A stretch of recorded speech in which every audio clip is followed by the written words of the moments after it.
If everyone can please stand and remove your hats as Mr. William Melendez and Mr. Jerry Cruz direct our Cardinal Band as we honor our country in the playing of our national anthem.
Ventura County has come to know so many fine rivalry games over the years. Games with incredible memories that make the arms on your hand, the hairs on your arm stand up a little bit. What was that again? I had this whole speech and I totally lost it. I think I'm getting goosebumps a little bit. A group of famous musicians, Derry, once said, "Goosebumps don't lie." And that's the feeling we have tonight as Santa Paula and Fillmore are set to kick off. On the VCS Preps Game of the Week presented by the Ventura County Star for the 105th time, the Flashes and the Cardinals do battle here along the 126 highway. It's going to be exciting. I mean, it was tough finding parking, and we got here early, about 5 o'clock, and found ourselves about 3 blocks one way and about a couple blocks the other, but we found a spot, and boy, everybody you just really feel the buzz. They got here early for the JV game, and that was a pretty exciting game, 9-6, and I think it's just excitement just continued to build since that. Well, our main man down on the field, the boss, Will Cowan. Will, you were here about the same time. The game was sold out at 6 p.m. This is your first taste against Santa Paula, your first taste of Santa Paula and Fillmore, I should say. Yes, sir. I'm so excited to be here. You've got over 3,000 people packed into the bleachers. They're turning people away by the hundreds trying to get into this great venue for the oldest rivalry around. Yeah, it is a pretty special game, and we'll talk about the history, obviously, throughout the night, Derry, and really in this game, anything goes. But normally, the game itself goes to the team that makes the fewest mistakes. You're right, Danny. We were here a couple years ago. The score was 14-7. Really, about midway in the third quarter, it appeared like Santa Paula had kind of wrapped it up. Fillmore was kind of struggling to get things going, but all of a sudden, a turnover here and a turnover there, and Fillmore was all of a sudden they were within scoring opportunity of tying the game. So it's I kind of expect that will be that way for a while here. Don't leave this game because anything can happen.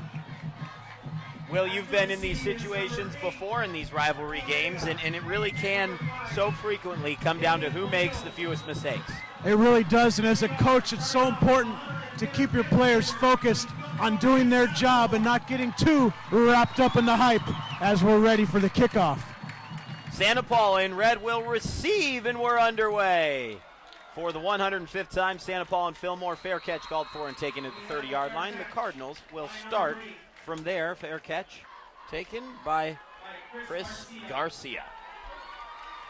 And we are off and running in this 105th meeting. And by the way, with the 7:30 kickoff, they are well underway in a number of games throughout Ventura County. We have a lot to update you on, and we will do so throughout this opening period. At the quarterback position for the Santa Paula Cardinals, Keyshawn Mata, and what an incredible story he is as he hands off to Zach Marquez, and Marquez is strewn out of bounds around the 30-yard line. Keyshawn Mata, 19 of 41 for 318 yards and 3 TDs on the season, but obviously the amazing story that Keyshawn has one prosthetic foot.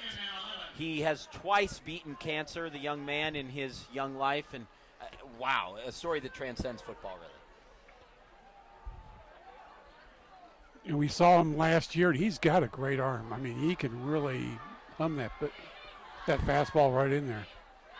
Quick motion by Robert Reyes, and Mata will hand off one more time. Will, I think it's been interesting to see what Santa Paula has done running the ball. They're averaging 290 yards per game rushing, only 106 passing on the year, though. Interesting, Danny, because under Coach Sanchez in the years past, a very pass-oriented offense from the Cardinals, so this shift in philosophy is a little bit different than some of us may have expected. It's an improvement from last year when they averaged 232 rushing and 49 passing. Santa Paula 2-1 on the season. And Mata with the late handoff gets it to Anthony Morales. Morales is beyond the 45-yard line.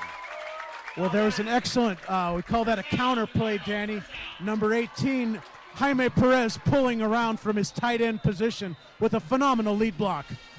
The Santa Paula Cardinals, as I said, come in at 2-1, play in the Frontier League and the Southern Section East Valley Division. Fillmore, the flashes in white with blue trim.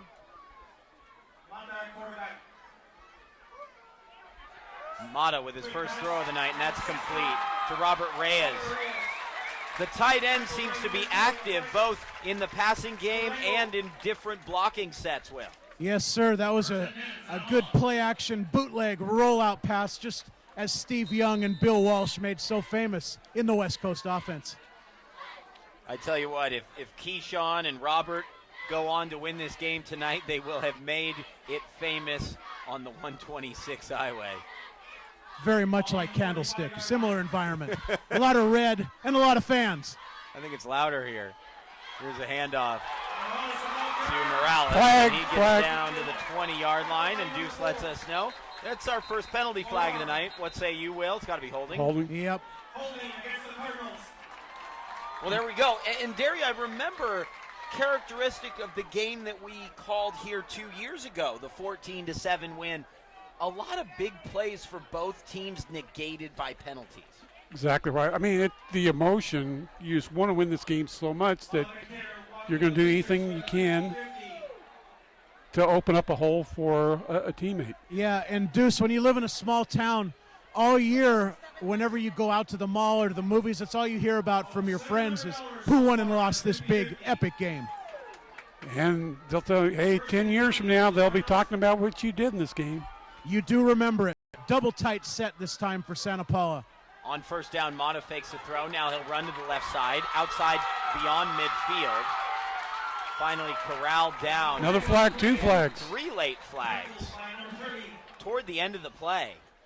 That's got to be a personal foul on Fillmore, you would think. Santa Paula seems to be tracking back, or a downfield block. Nope. Yeah, it's an illegal block in the back. So plays of 25 yards, nearly 15, both negated by blocking penalties. Yes, those are tough to overcome, especially when you rely so heavily on the run game. First down and 20. A lot of good games going at the end of one. Agora in front of Golden Valley, 10-0. Rio Mesa and Santa Barbara knotted at 14. Same goes for Oxnard and Buena. They're even at 6. Oak Park on top of Carp, 13-7. Moore Park leading Huntington Beach 14-7. A pitch to the left side, and Morales will try that right side, I should say again, he's finally hauled out of bounds. A 19 or 20-yard gain. That'll be the difference between second down and a first down, and they do give the Cardinals the first down. Running downhill at the moment, Will. Well, that was that. We talked about it last week, the trips, the bunch formation where all the receivers block down and the linemen pull around. Also, a near horse collar tackle on that play, if I might add. The Santa Paula coaches are not happy with the official, Todd Zimmerman, at this particular moment, but they seem to be moving on pretty well. You had a good look down the line. I thought it was a horse collar from here. He definitely had a hold of the back of the jersey. I don't know how hard he tugged on it. So the question for Santa Paula coming into the season, as Morales carries for 3 yards, was, of course, who would replace Noah Magana? 2,000-yard rusher a season ago, 20 touchdowns, and it's been something of a platoon. Anthony Morales and Zach Marquez leading the way, but at least early on here, Derry, we're seeing some flashes of greatness from the junior Morales. And we saw a really good run by Mata, which was totally unexpected. I mean, he's been pretty much a guy that just sits in that pocket or rolls out. Tracked from behind is Zach Marquez. Well, one big thing play defensively from Chad Hope. Absolutely. Excuse me, Danny. One big thing from Fillmore, if you'll notice, 8 white jerseys crowded in that box playing the run. Just one single safety deep for the Flashes. The door is certainly open for a play-action fake and a long pass downfield. That's just how Fillmore sets up defensively. 2 wide receivers to the far side, Damian Polito, and now Martin Vega, the motion man. It's just an inside handoff to Marquez on 3rd down and 3. Are they setting up here to go for it on 4th? You must think so. That was 3rd and 11 if the sticks are correct. Now we got a 4th and 8. 4th and 7 maybe, depending on the spot. The head coach for Santa Paula is Mike Montoya, a Santa Barbara High School graduate, which I think you have to point out in this game. And for Fillmore, Matt Dollar. And we will talk about their respective stories throughout the evening. But Coach Montoya was probably hoping to pick up at least 5 or 6 there and then go for it. Well, they're going for it. 4th down and 8. First really big play of the night. Back to the bunch formation. And the toss once again. Let's see if they can ride it to a first down. No chance whatsoever. Fillmore read it all the way. Great read from Vincent Whitaker. Well, on that particular play, number 55, Braden Cotton was pulling to lead for that play, but the Flash did what we call a run through, and they blitzed from behind the line and caught him from behind. A 4-yard loss, and we'll get our first look at the Fillmore offense. Questionable, I should say doubtful for the game, was Bryce Farrar, the senior running back. Motion man, Onofre Uregi, and it's a handoff to the right side to Jose Perez, and Perez picks up a yard. Well, Santa Paula had to replace Noah Magana, and Fillmore had to replace a few equally important players. Jorge Andrade, Hayden Wright. They're really starting over at the running back position. Justin Court. I think Wright and Court were really kind of glues to the team because they played both sides of the ball. 2nd and 9. Oh. And the snap is way over the head of the quarterback, Ruben Rosales. Probably offsides. It is a procedure penalty against Fillmore. Interesting formation there for Fillmore on the last possession prior to the penalty. Little Delaware wing T look, a throwback from some of the George Contreras years, Deuce, if you remember at Rio Mesa with those short motions and misdirection run plays. Well, I think that's what they've got to do things like that. They've only thrown the ball 13 times in 3 games, so yep. they've got to mix things up and keep the Santa Paula defense kind of honest. The flex style is obviously a staple of Matt Dollar, and now Rosales to run, and he will lose a yard. Santa Paula defense looking strong so far. Don't expect Rosales to throw the ball too much. 3 of 13 on the season for 46 yards and 3 interceptions. Yes, certainly Fillmore looking to use, as Derry mentioned, a lot of misdirection and being very creative with their motion from their inside positions. Camarillo up 21-7 on Simi Valley. That's about to go to halftime. Newberry Park leads Dos Pueblos 21-6. So. Hueneme used to run the same kind of offense. And now a pass completed downfield. Well, that's good close. For first down up to the 48-yard line. It's right on it's the line, enough. but they got it. My view here says it's enough by about a half a yard. Well, Rosales came into this game averaging 1 completion per game. He's already equaled that as he connected with George Tarenga. It was a nice throw and catch. Yeah, excellent execution on those sideline comeback routes. And as Derry mentioned, the old Hueneme days, you can remember the Charles Dillons of the world running around in similar plays. And you focus so much on the motion and the run that those outside receivers do come open from time to time.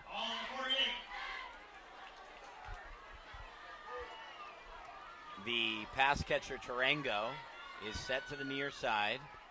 It's a run off tackle, and really nothing there. Santa Paula is controlling the line of scrimmage really on both sides of the ball at this point. They are, and they're playing a very soft 3-deep zone, daring Fillmore to throw the ball outside the numbers. The motion is primarily coming from Uregi, the junior 195-pound running back. We haven't seen him get the ball yet. But yeah, eventually he'll run a sweep action around the outside off of that motion, and the rest of it are usually traps and counters to the other backs. This time the sweep coming from Perez. Flag. Perez crosses midfield, but he and the Flashes are likely coming back. Hold. Third blocking penalty of the night.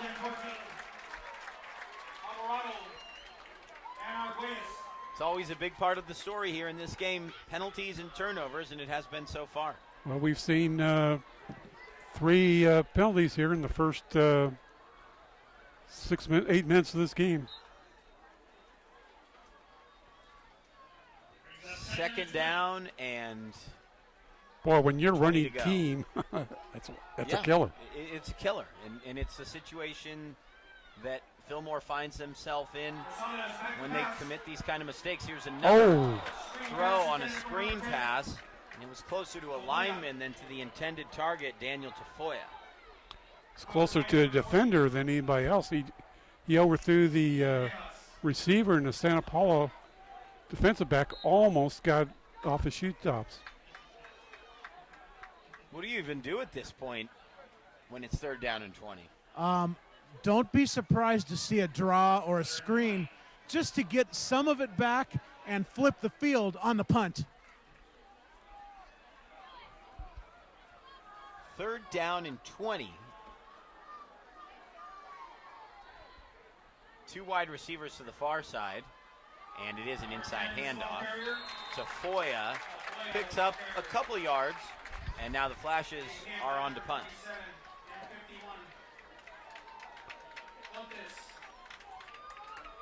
Well, the first punt we will see tonight, that has been the story in this Calabasas Pacifica game. First Darnay Holmes and then Germani Brown, both having returned punts for touchdowns. Angled out of bounds at the 26-yard line. So Calabasas leads Pacifica 14-zip on 2 punt returns for touchdowns. Quite a figure. Keep an eye on the Tritons, though. A pretty good second-half team, as I recall, against Dos Pueblos, a massive comeback earlier in the year. Well, according to the VCS Preps Twitter account, which is at VCS Preps, it has been a dominant performance from both defensive fronts, Will, as Gebbia and Aaron are really both struggling to move their respective offenses, and it's these 2 punt returns that have thus far decided that game of unbeatens. I agree. I'm interested here down on the field. You're seeing some interesting eye-back runs out of the shotgun. Interesting alignments here from Santa Paula. You don't see that very often. Now more of a traditional set with the fullback. Well, Mata is not really the only time you'd see an eye like that. Mata would be closer to center, 2-3 yards out in a pistol formation. And now it's a flea flicker to Mata, who throws downfield for Polito, and it's over his outstretched hands. But Will, normally in that I set, he'd find himself the quarterback closer to the line of scrimmage. He really isn't in this situation. Yeah, it's a very slow developing inside run in their power game off tackle. We'll keep an eye on it as it progresses. But one thing I can tell you for Santa Paula is having a great night on the offensive line is number 58, the captain, Edgar Cisneros. We'll keep an eye on him. Mata to pass again, gets away for a minute. Oh, it's off the hands of Reyes. Well, that would have been a first down. Just rounding the corner and would have had a first down and more, I think. Certainly the tight end's very involved, as we've mentioned, in that passing strategy in the Santa Paula scouting report so far tonight. Reyes looks a dangerous weapon, really. It is. The interesting part with Fillmore's 8-man box is you would think Santa Paula would try to throw the ball more to the outside where those corners are one-on-one.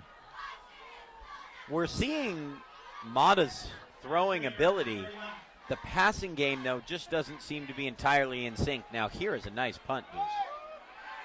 Taken by London. Actually, it's Whitaker. Flag. And another holding flag, as this should likely come back another 10 yards.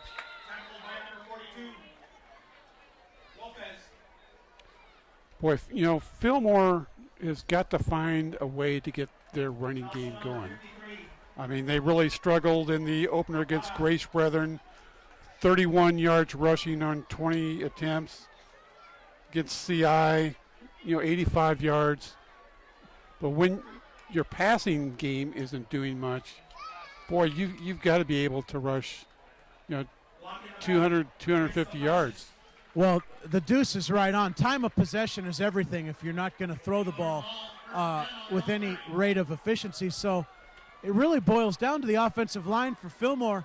They're going to have to root some of these tackles from Santa Paula out of the box.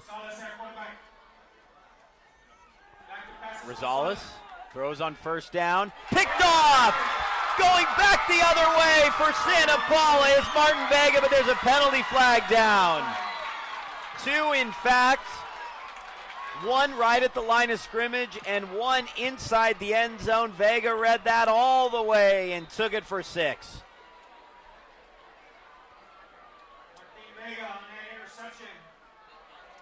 Waiting on the flag, mainly the one at the line of scrimmage. I think it may have been could have potentially been a roughing penalty. Was there a late shot on the quarterback, Will? I didn't see one because of where they threw the flag, unless it was way down the field, It's maybe probably, chasing it down. yeah, I think it's probably a post-interception penalty. So likely Santa Paula will keep the ball, but maybe not the points. Right. There is a considerable summit at the 20-yard line right now as both teams are looking on.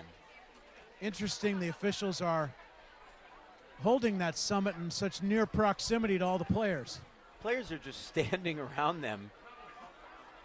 It's like a scene out of British Parliament. Let's see what Mr. Zimmerman, our lead official, comes up with. 2 fouls on the play. Personal foul. Roughing the passer. Roughing the passer. And then an unsportsmanlike against Santa Paula. Which will be declined.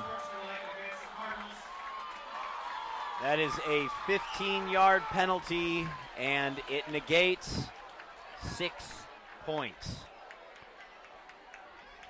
That hurts. And that's what we talked about in our Periscope pregame show, guys. The Santa Paula crowd did not agree with those penalties, needless to say. I saw the flag come out at that time. I didn't see what may have been the late hit. Yeah, it's hard to tell. I have the worst angle possible to see that.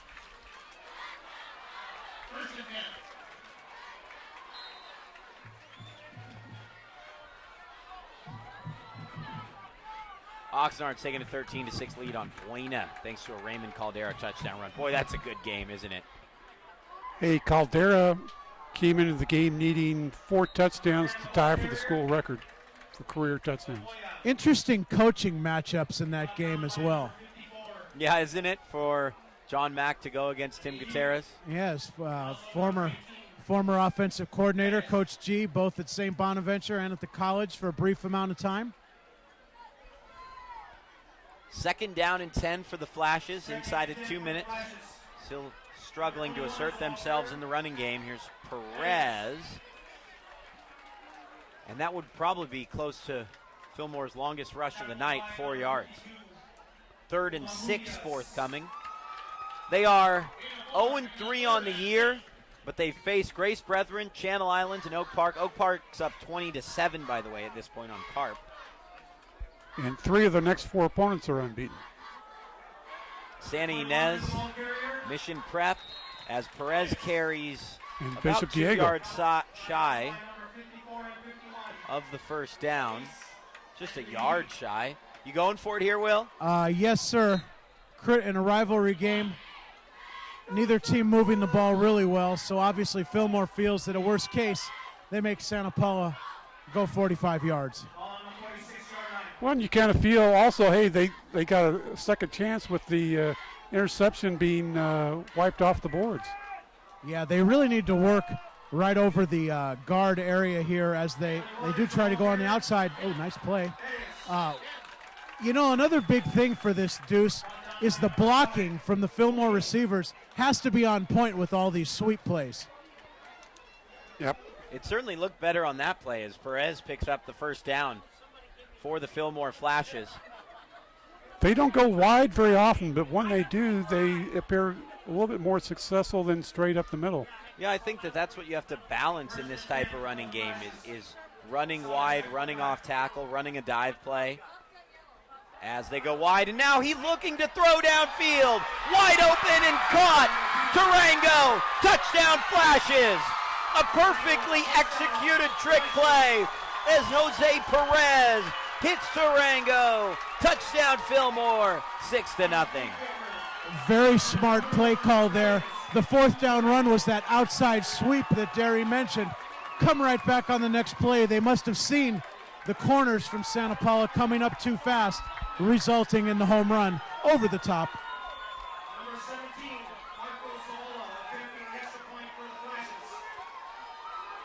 Trick plays, such an important part of this contest, and it pays off for Fillmore to close the opening quarter. They lead 7-0.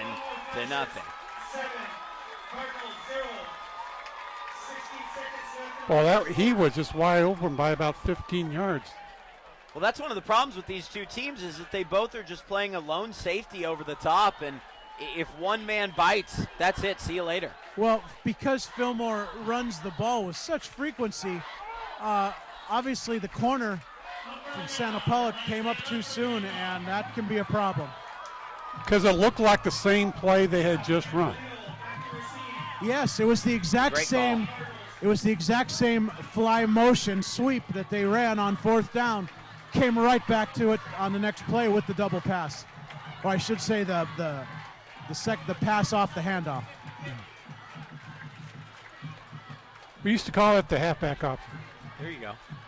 Yeah, just instead of a toss, it was a handoff on Right. the motion man, but similar concept, Deuce. Yeah, similar. You're the expert. I'm a scribe. What do we know anyway? What does that make me? Uh, Don't answer that. Will and I have already discussed it. Yep. Marco Zavala will kick away. Jacob Salazar back to receive. Must be offsides in Fillmore. You know, the first thing when Fillmore perfectly executed that play, both the fake, the throw, the catch, the first thing I did is I looked for a penalty flag. That's the story of the college football season thus far at our level. The flags have been flying at a high frequency this year and on TV as well. We're going to talk in a moment about a storyline we discussed last week, and that is college football level, and we're going to get into what happened in last week's VC game when we take a break between quarters here. Community college. Thank you. Will would be offended. I say JC. It's so loud down here, I couldn't even hear you, but I'm assuming we might have been a junior college? Yeah, exactly. Yes, community college is critical. Thank you. Oh, that could have been another horse collar tackle. Ooh, and a late hit missed as well. Interesting. Yeah, Martin Vega. Yeah, there's Ultimately bodies tackled. flying everywhere down here. Well, it's the Santa Paula Fillmore game. 10 seconds to go in the opening quarter. Santa Paula has really moved the ball well. The question is, how well do they respond following the touchdown? Remember, Santa Paula technically has been in the end zone as well, as Vega returned that interception for a score. But it was nullified.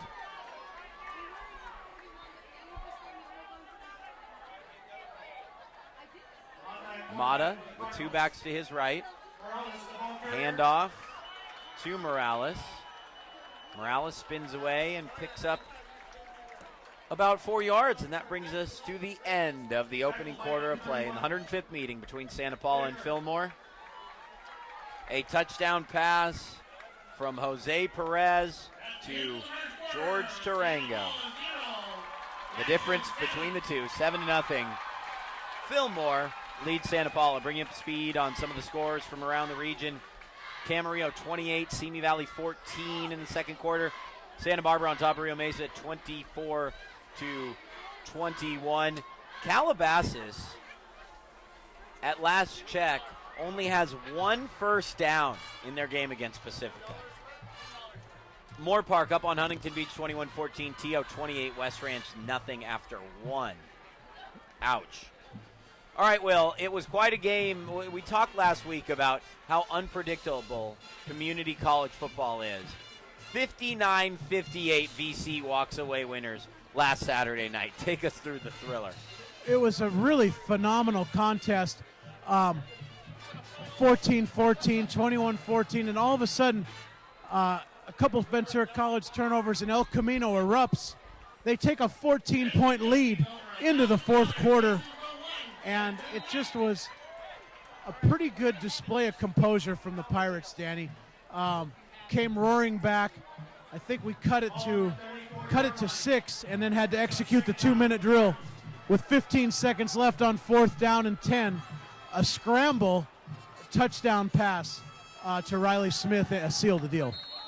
And Ventura College is away this week at the defending state champions, if that's correct. The defending state champions, Mount Sac, never been 0-2 in the history of the program. They are 0-2 this year, but they will be the best 0-2 team anyone's ever seen, I assure you of that. Speaking of the college level, specifically out the 210 or 10 freeway, how about a shout out to Noah Magana tuning into tonight's game? It was really special to watch him over these last couple years at Santa Paula. He's at University of Redlands. Absolutely. Great family and tremendous player, and we wish him all the best at the NCAA level. Could have used Magana there, as it's only 2 yards for Morales. Santa Paula lining up to go for it here on 4th down and 2. They do. It's a give, and Morales looks like he's short. Yeah, I think he is by about half a yard? Less than that. Probably about 5 or 6 inches. That's an interesting decision not to punt on the long end of the field after giving up a touchdown. That is the Santa Paula Fillmore game, though, sometimes. Amazing. You have to take a chance, and all the traditional elements out the window in this rivalry. Well, that's the second 4th down play they've run. Yeah, but this one is on, the 37-yard line. Their own 37. That's correct. Line. That's a little riskier.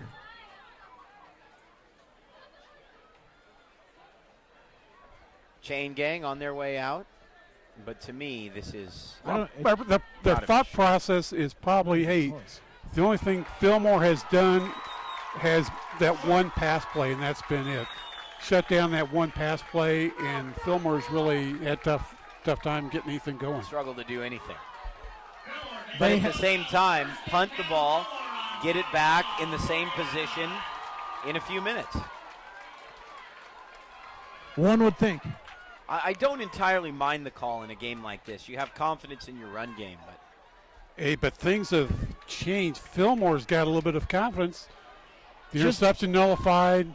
They're scoring a trick play. They're not favored to win. They're a heavy underdog. All of a sudden, that 0-3 team is feeling pretty good about itself.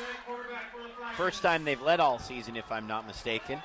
And now a, dozen-yard gain? Actually, we'll call it 10 even for number 10, Daniel Tafoya, who had 11 carries for 56 yards against Oak Park.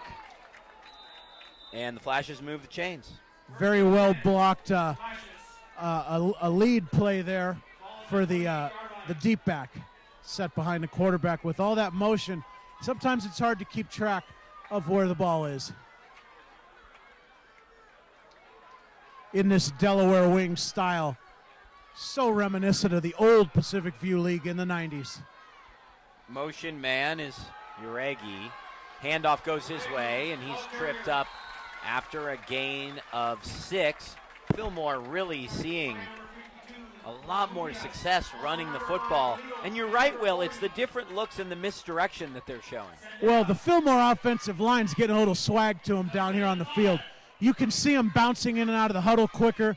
The linemen are pulling and moving faster. They have a lot more confidence than they did early in the ball game. Inside of 10 minutes in the second quarter. Uregi motions again. He'll run left again. He has a first down to the 15-yard line now. Fillmore has definitely found an area in Santa Paula's 4-4 defense that they like to attack, and what they're doing is they are leading the linemen through to get up on the outside linebacker and really creating a nice void there.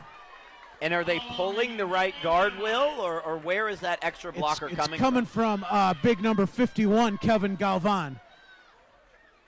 The left guard just leading the way. Here's an inside give to Foy. Fumble! Fumble! And it's picked up by Fillmore. Wow. Yeah, so what they'll do is they'll mix up between the sweep and then that inside give that you saw, and then some sort of a countering reverse back to this side. Those are the three basic plays in the Delaware wing.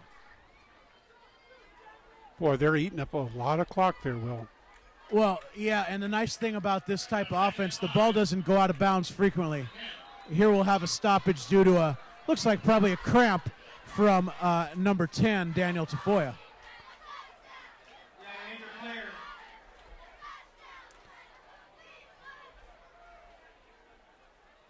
Injured player down on the field for Fillmore, and we'll take a break at the 8:50 mark, a break from the action at least.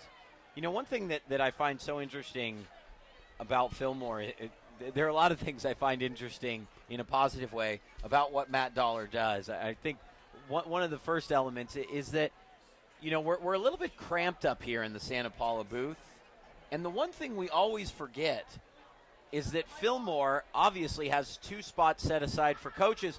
The coaches never show up for this game. Matt Dollar keeps his coaches on the field with him at all times instead of sending someone up to the booth. It's an interesting strategy at the varsity level, Will.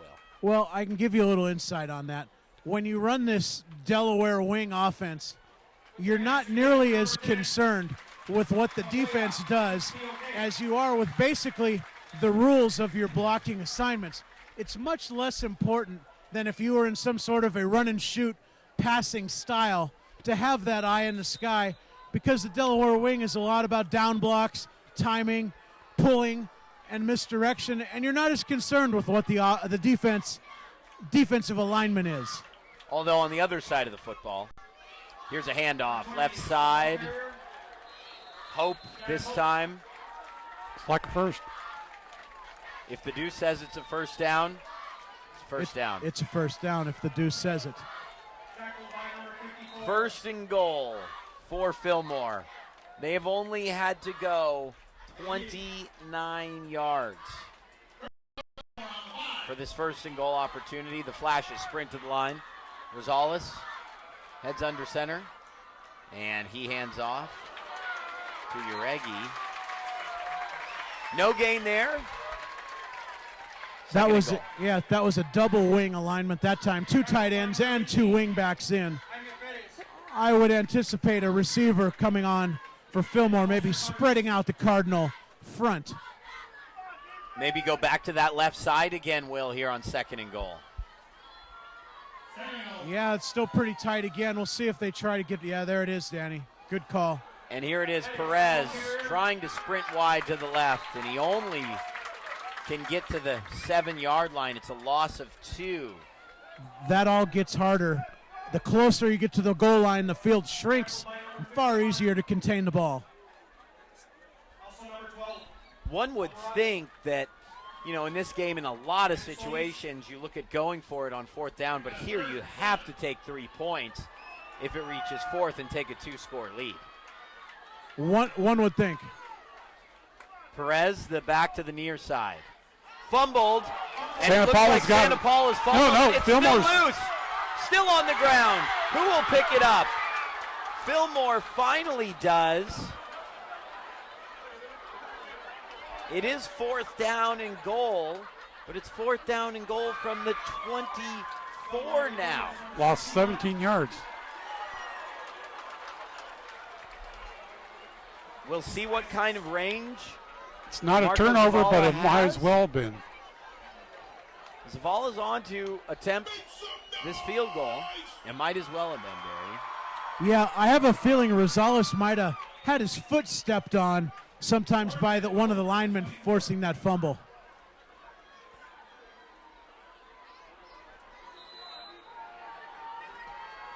Right about at the halfway point of the second quarter. And Zavala's field goal. No good. Just short. And the score remains 7-0. Your takeaway from that drive, Will? I'm sorry, Danny, I had a little interference on the frequency. Could you repeat that for me? Yeah, just your takeaway from that drive. I guess all square in some ways. Well, all being said, the Santa Paula defense held up when it needed to, and they seem to be doing a little better job of containing that motion sweep. Inside the red zone. But they get to there. Fillmore is gaining a little bit of confidence as they go along. I mean, that was a nice little drive. The running game really showed something that time. And the defense growing in confidence as well.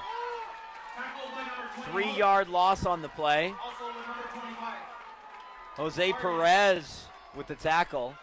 Another thing about this Fillmore team, the number of players that I can count that are dressed tonight, 29.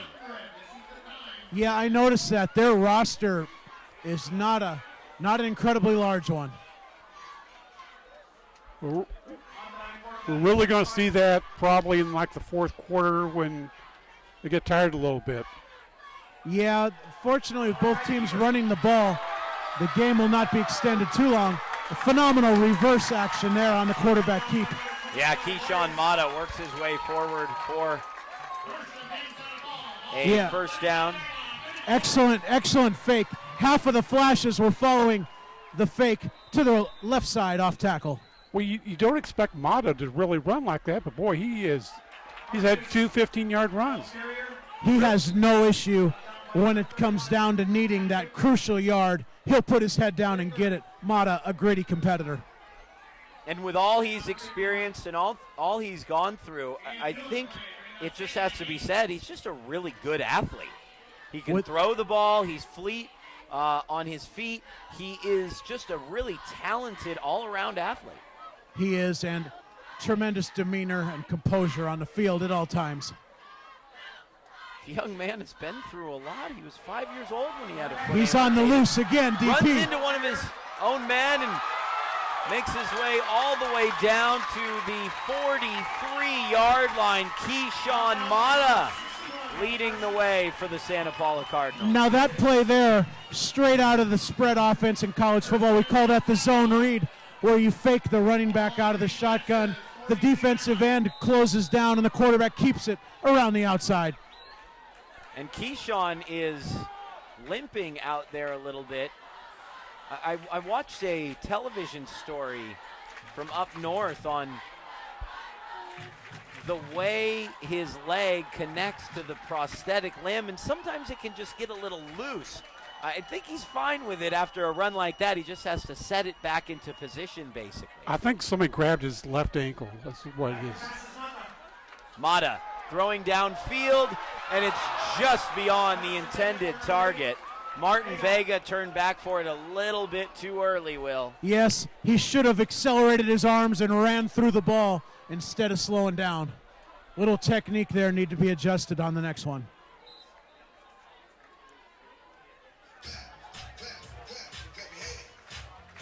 Mata leads the troops back out on the field. I do like the long ball just to open up the secondary a bit, possibly to set up another run. Just to let the rest of us catch our breath, too, after a couple of sensational runs from the junior. Motion man Marquez, and there's a false start along the far side. Martin Vega. Vega's had an up and down game, hasn't he? He returned an interception for a touchdown. It was called back. A false start there. The long pass down the field a moment ago was just beyond his reach. Cougars are getting back on track, gentlemen. They lead Saugus 20-0 in the second quarter. That's a nice rebound from the Cougars after a struggle last week with the Spartans and all that speed. Camarillo leads Simi 35-14. Nordhoff losing 42-0 at halftime. What a difference a year makes in Ojai. 2nd and 15. Here's Marquez. Marquez cuts it back at the 35, 25, 20, 15, 10. And there's a penalty flag down inside the 10-yard line. I'm going to have to respectfully disagree with that. They're waving it off. They're waving it off. Yeah, you're going to have to. They were trying to call number 5 there. Number 5, Damian Polito, and a nice job by the officials changing their mind. So the flag is waved off. They were initially looking at the block downfield. Yes, it was. It would have been Polito as the receiver.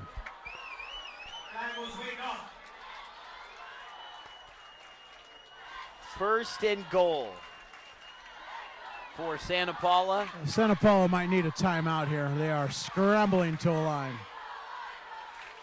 Mata looking right. Intercepted. Nice read from Alejandro Vargas. And I think they could have used that timeout, Will. Yeah, how do you snap the ball with that much chaos? I'm not quite sure. But they had time, the play clock. The back judge had not even given the 5-second warning.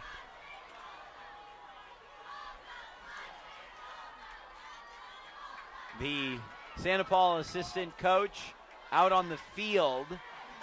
Interesting argument there. You were right in the middle of it, too. I'm glad you didn't have the microphone open. Yeah, I smothered it on that. Yeah, right. Second and goal from the 6. Here's Keyshawn. Keyshawn, inside handoff, into the end zone is Marquez. Touchdown, Santa Paula. And the Cardinals pull within a point. Big time block from big number 55, Braden Cotton on the play for the Cardinals. Phenomenal lead block through the hole. Possibly clearing out 2 Fillmore defenders with his lead.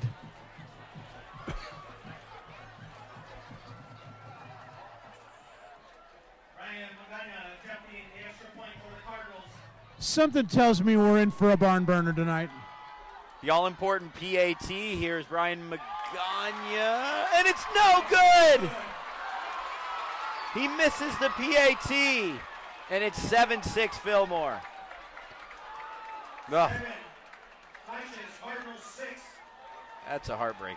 You know, Will, I was saw a story the other day about with the NFL doing the longer extra points. Yes.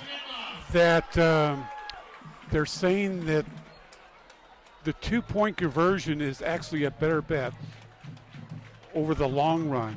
You score more points, even if you're getting like 48% of your 2-point conversions, because the extra point now is going to be like 94%, right, instead of like 99.9%.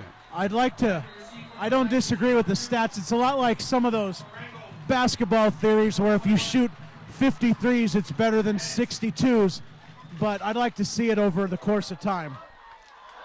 The kickoff is fumbled, if you will, off the hands of the touchdown recipient Tarango, but it goes into the end zone for a touchback. I think the NFL can do some radical things sometimes, but I do like them moving the PAT back because NFL kickers are so incredibly accurate from the 15-yard line and in that really it's not changing all that much. It's requiring some skill.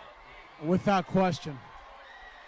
Again, they institute some silly rules sometimes, but I do like that one, actually, now that we've seen it put to practice. There's the tight end shift. Looks like Uregi might have moved a little earlier. Bryce Farrar is dressed. He is in the game. He does carry the football, and he gets about half a yard.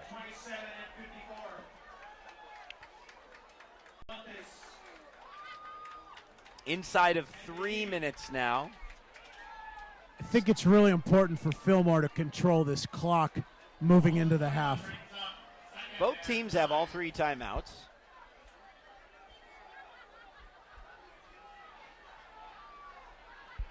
They are certainly keeping an eye on it. Fernando Padilla moved to the left side. It's a give to Farrar again. And Farrar gets another 3 yards. They'd like to pick up, I think, 1 first down, Will, really. And now Santa Paula is going to burn a timeout. Very wise on 3rd down. It would behoove Fillmore to probably, unless they have a great pass play on the book, probably run it again and force Santa Paula to burn a 2nd timeout prior to the punt. Definitely don't want to leave Mata more time than necessary for the 2-minute drill.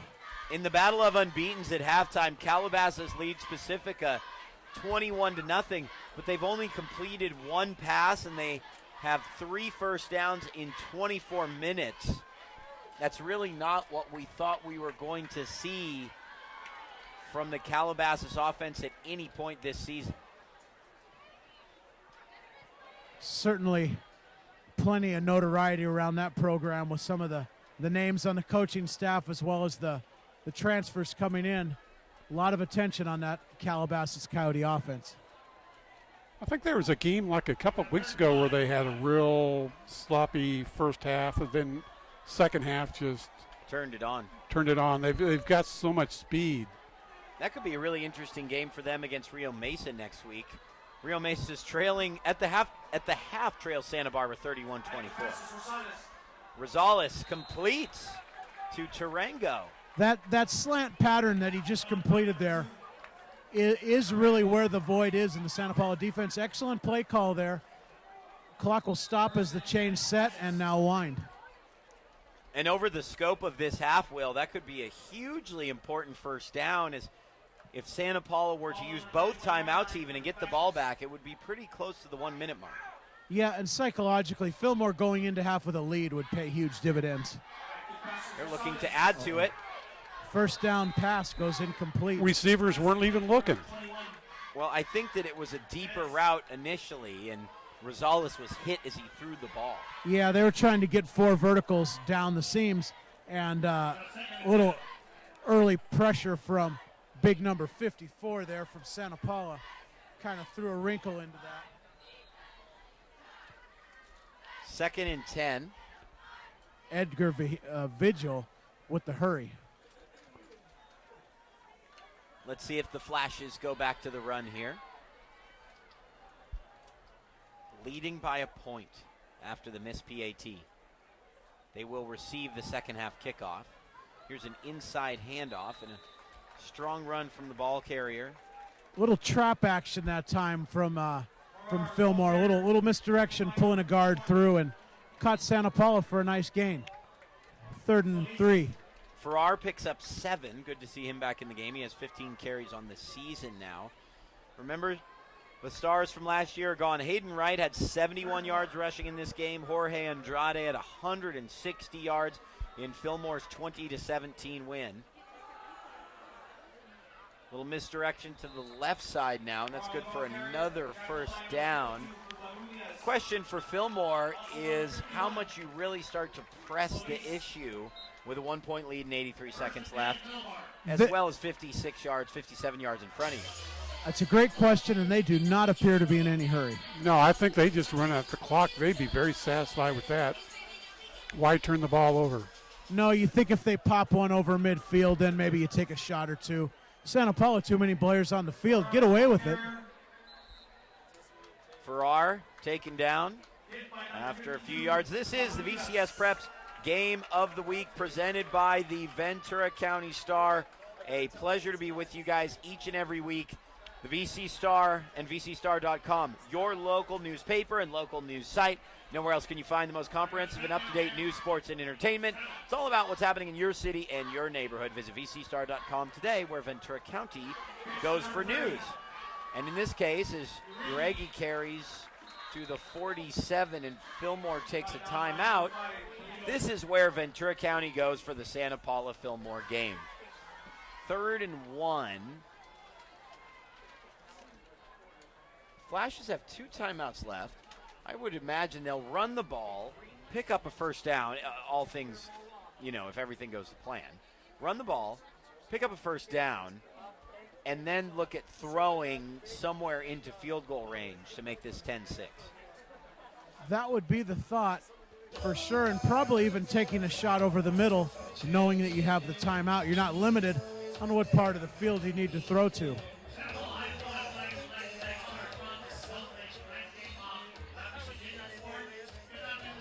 Those 2 timeouts are a key, as it's cooled down tonight at Santa Paula High School. Beautiful down here on the field. We're looking at about 71 degrees right now on the 30-yard line where I stand. It's going to heat up this weekend in Southern California. Oh, yes. A lot of good sports action in L.A. tomorrow. Trojans and the Cardinal, Bruins and the Cougars. Yep. 2 good games, both after 5 p.m. Yep, and the boys in blue. These boys in blue. Fillmore on 3rd down. Incomplete, as the route was open for Tarango. Interesting clock management there from Fillmore. That was not what I would have expected in that situation. Now on 4th down, you got to wonder. You got to wonder about you just have to wonder.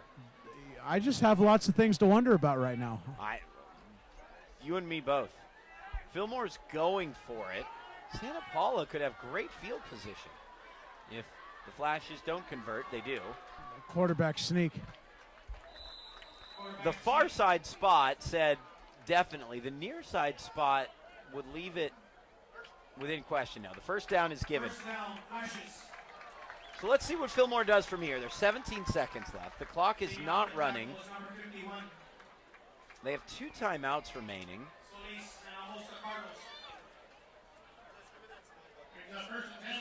And Matt Dollar takes a timeout.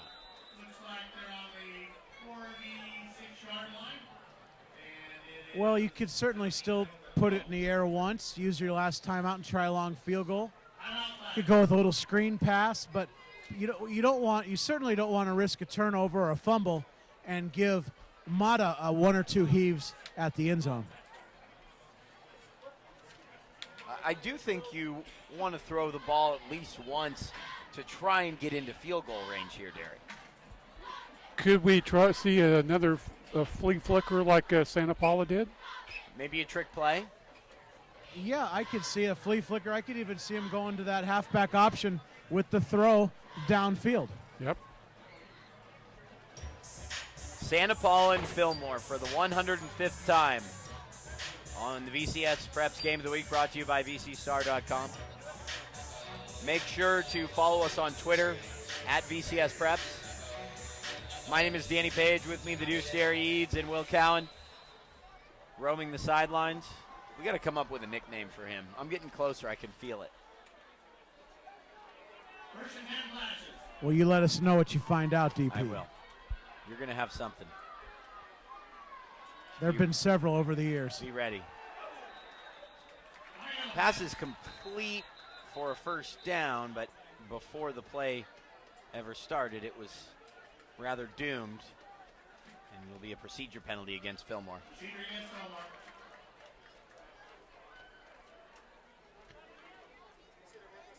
Again, this is just a difficult situation to determine what to do, and I know that Matt Dollar is thinking the same thing. He may even just head into halftime at this point. Yeah, I can't see a risky pass, although if they go to the slant pattern on my side, there is some green grass ahead. There's your lead run. It's an inside run to Farrar. Farrar, yes. And that should be that from both sides. The half ends with the ball right at midfield, and with the score nearly even. A trick play by the Fillmore Flashes put them out to a 7-0 lead, and then incredible junior quarterback Keyshawn Mata leading a touchdown drive. The PAT, though, for Santa Paula, no good. And at home in the 105th meeting, the Cardinals trail 7-6. We'll take a break on the BCS Preps Game of the Week.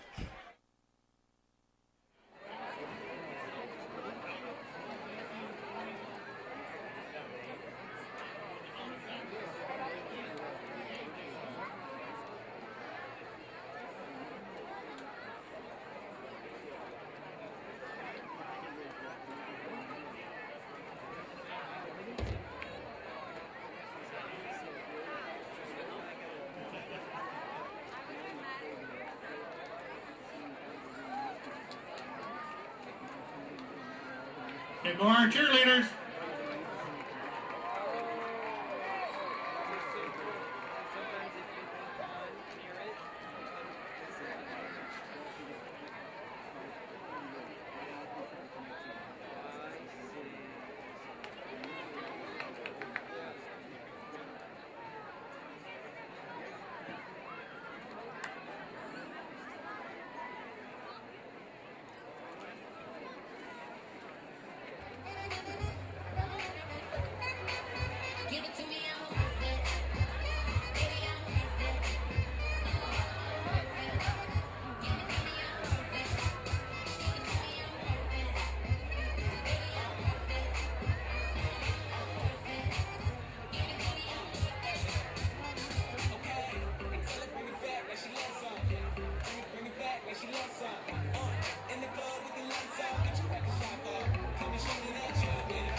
Get a hand for those cheerleaders. That was magnificent.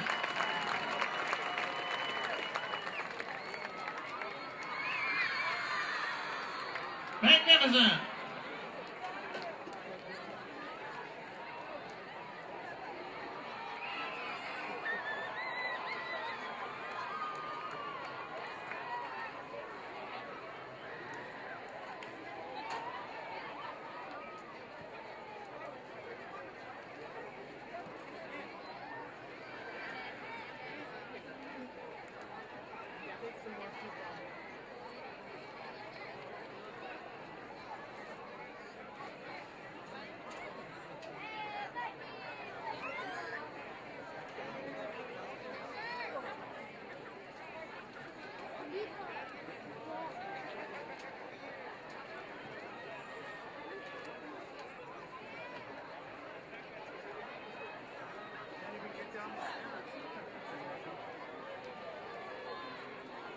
$50-50 is over $1,600, probably around $17-18 now. Get in on it. This is going to be a big night.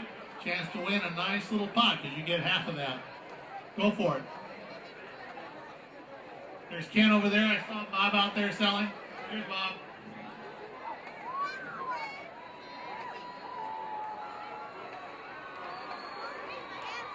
comes our band.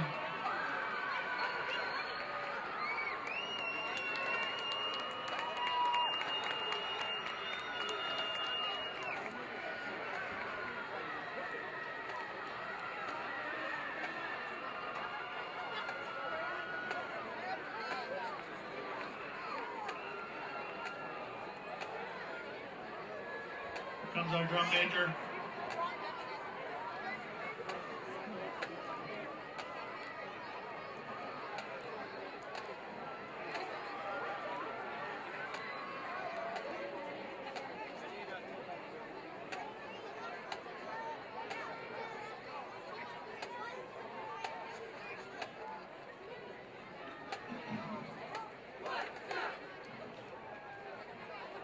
Since 1925, the award-winning Cardinal Band and Color Guard has dazzled and entertained thousands upon thousands of fans and people from all around the world, from Calgary, Canada, to all around the state of California. Santa Paula has been represented to its highest caliber.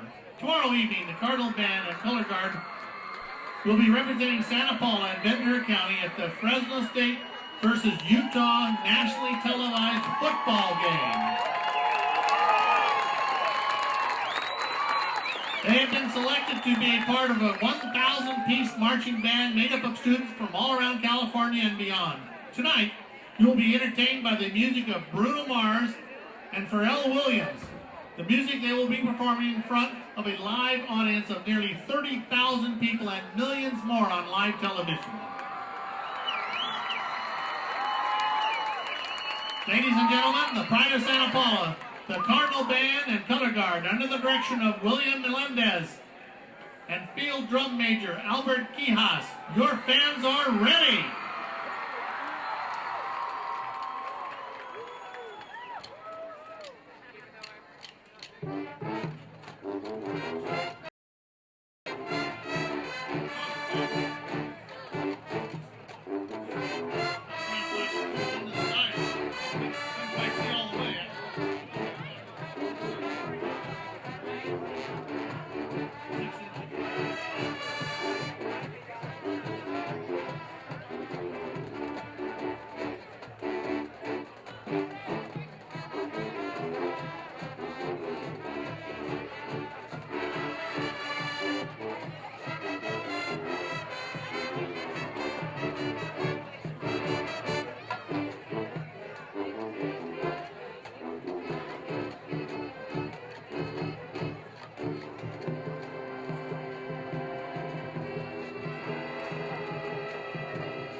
now in traditional band fashion, on OSB, the fight song.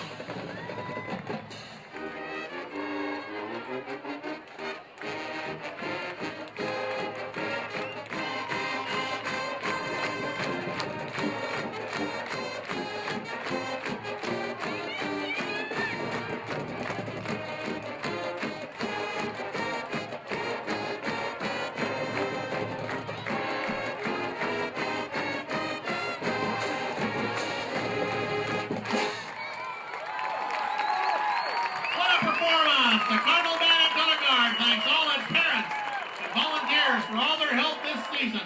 Under the direction of Band Director William Melendez, Assistant Director Jerry Cruz, Percussion Instructor Kevin Conahay, Guard Instructor Rene Garcia, Students, Leadership, Albert Kias, Robert Nunez, Rosa Perez, Alex Garcia, Jenny Toledo, Daniel Medina, Karen Aponte, Daniel Sanchez, Sergio Saucedo, Irving Garabay, Andrea Reese, Doris Landgren, and Julianne Hernandez. Ladies and gentlemen, once again, for the Cardinal Band and Color Guard.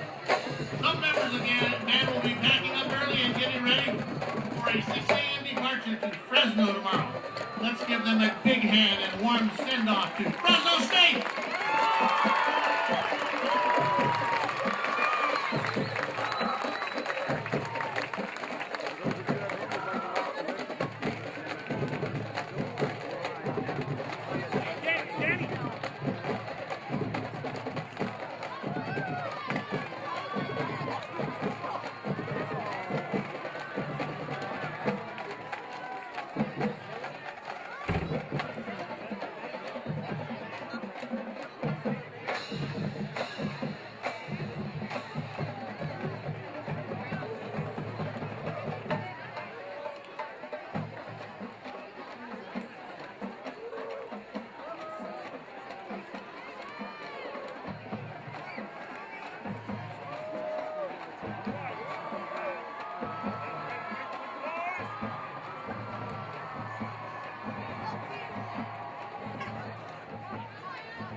All right, Santa Paula, make some noise right now. Come on.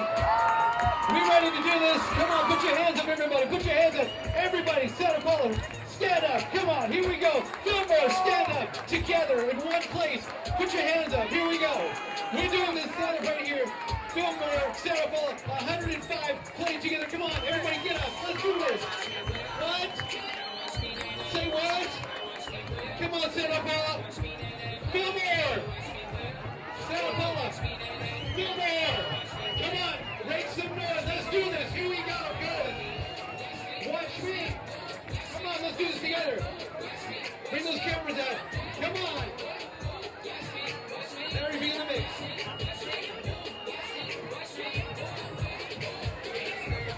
Come on. Show me what you can do, Filmore. Santa Paula, say what? Do it again. Come on, everybody. I can hear you. Show me. What? There we go. Come on. You don't know how to do it? Learn. Watch. Let's have some fun. Come on. I know everybody knows it. Let's have fun doing this. We're going to YouTube this. Guarantee it. Show all of Cali what we can do here. All right. Come on. Yes. All right. All right. Watch who? Watch Fillmore? Watch Santa Paula? Yes. There you go, just like that. Show me.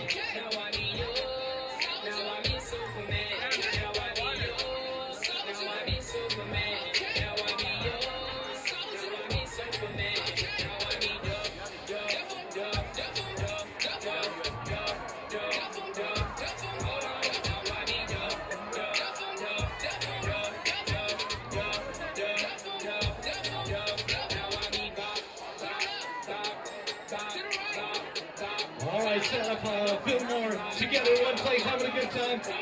I'm Perez from 103.3 The Vibe. Thank you for, of course, having us. DJ and RV right here, of course, every game, home game. Come on. What?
We are at $2,500 right now on the 50-50. $2,500. Check, check.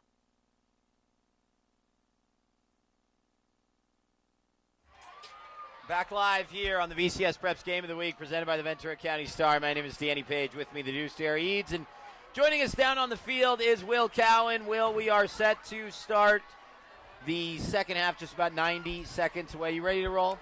Yes, sir. Still an electric environment. The stands are full. The Santa Paula fans seem to have a bit more energy now. Getting fired up by the 103.3 DJs. Yes. Will, were you watching them nay-nay?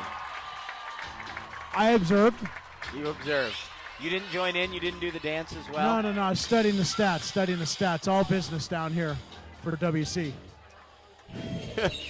Oh, man, you know, as I talked to a couple different people at halftime there, I think the clear storyline is, again, that missed PAT. I hate to harp on a play like that, but it was absolutely crucial in the scope of the way the two teams are approaching this second half.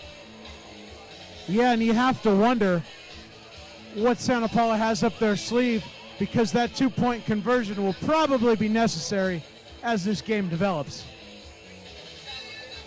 It seems like there's been a lot of huge plays in a 7-6 game. You know, that interception return that was nullified for Santa Paula, which would have given them, 7-0 lead early, and it kind of got Fillmore back into the game. They were able to score later on that the halfback option pass, 40 yards, which is totally unexpected for a team that's only thrown the ball 13 times before this game. And then when Fillmore was at the Santa Paula 5-yard line, and they had that big 17-yard loss on the fumble. Yeah, Fillmore was on their way in there for a potential, at that point, 14-0 game? 14-0 lead it would have been at that moment. Be interested to see if the penalties continue at such a high rate or if the players clean it up a little. Back deep to receiver, the two players that actually connected on the Fillmore touchdown. It's Tarango who'll take it on the right side, makes his way beyond the 20 and up to the 25-yard line. Sorry, Will, you were saying? No, it's interesting. A lot of holding, blocking the backs, procedure penalties. Be interesting to see if both teams can clean that up in the second half.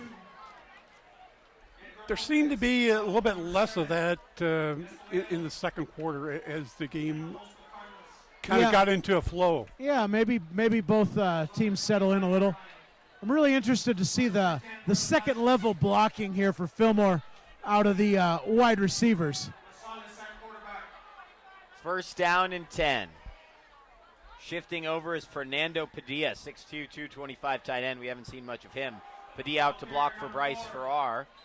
And, Will, as you look at things down on the field, again, Farrar was doubtful for the game, an unofficial designation, obviously. But we just didn't anticipate that he would be playing. It looks like he's really carrying the ball a lot, and the Fillmore fans are pretty happy about it. He is, and in this Delaware wing offense, he's pretty much a straight-line runner. He doesn't have to make too many shifty cuts or moves. And he's been very effective keeping the drive alive as the games moved on. He really didn't get in the game till that Fillmore's last series of the first half.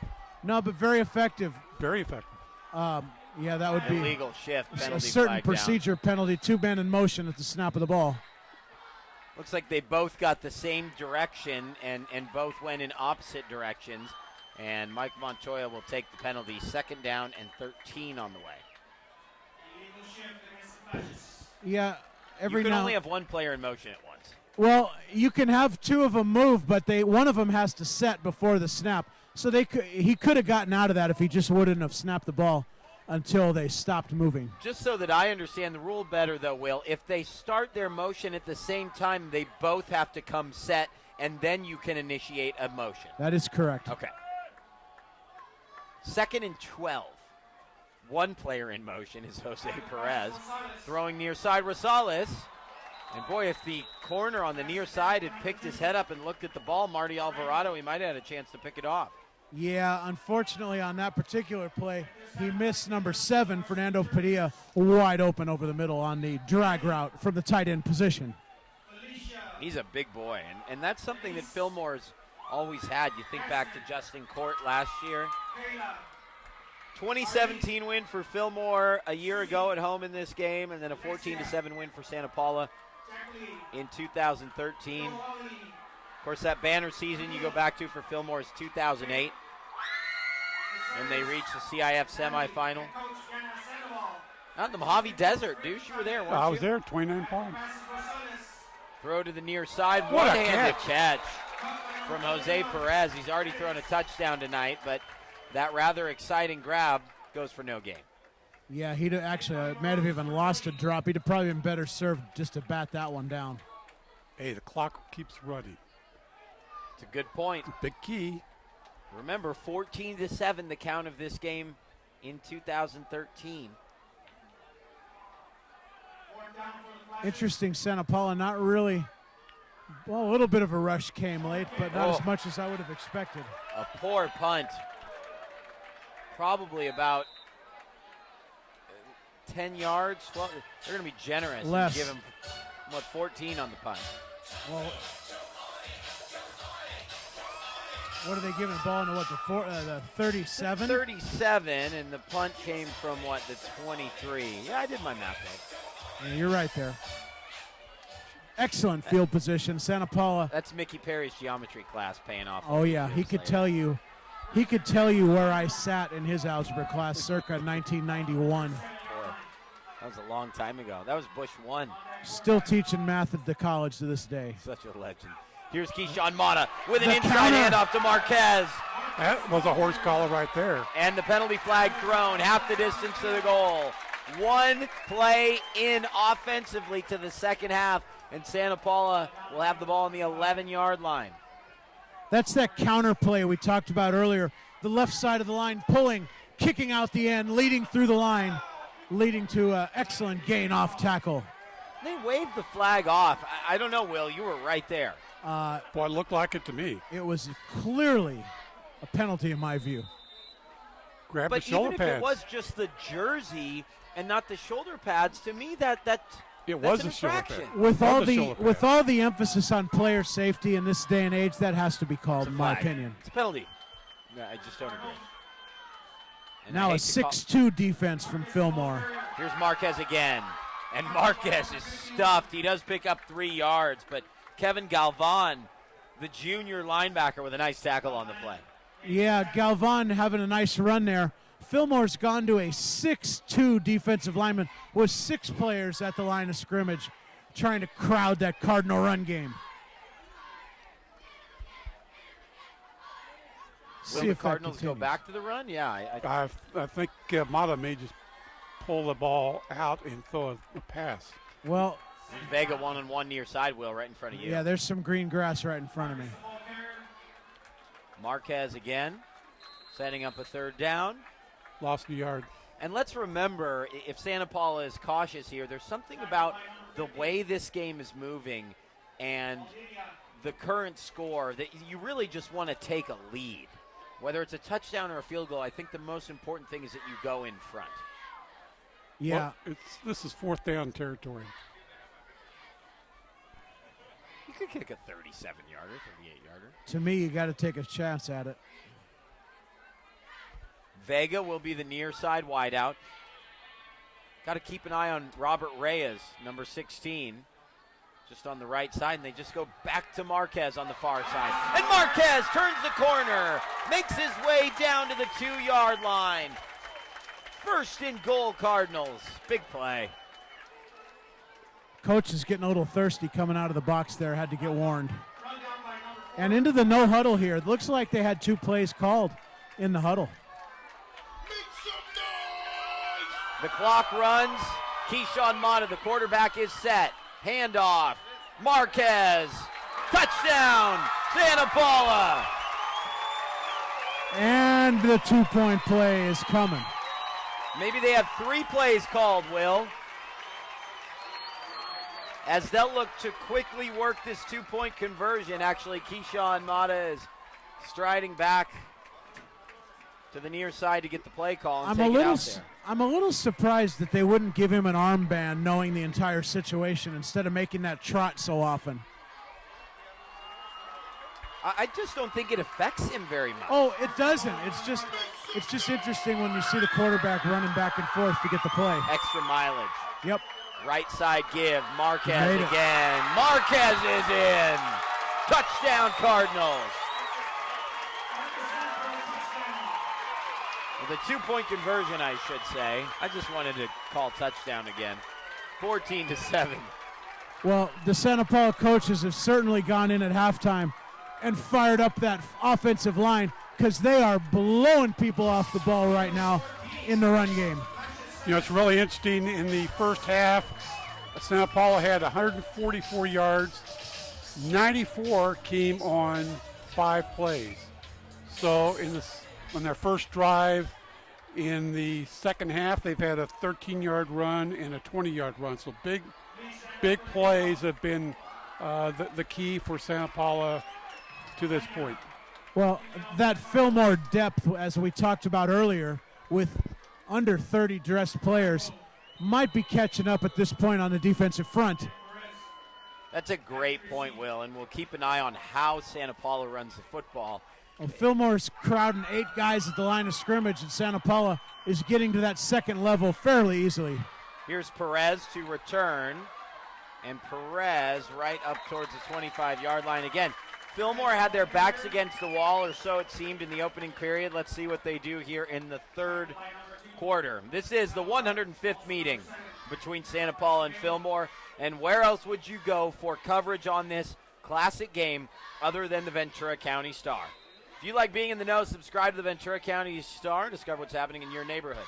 At a price less than your daily cup of coffee, you can be informed and stay in the know. Sign up today, vcstar.com.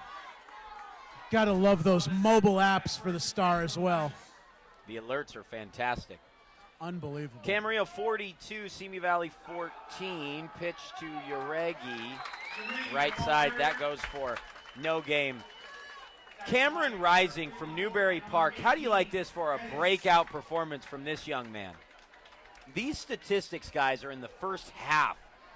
415 yards and 7 touchdowns. Boy, he threw for 459, I think, last week. But that was in 4 quarters. This is 2. Well, Just a sophomore.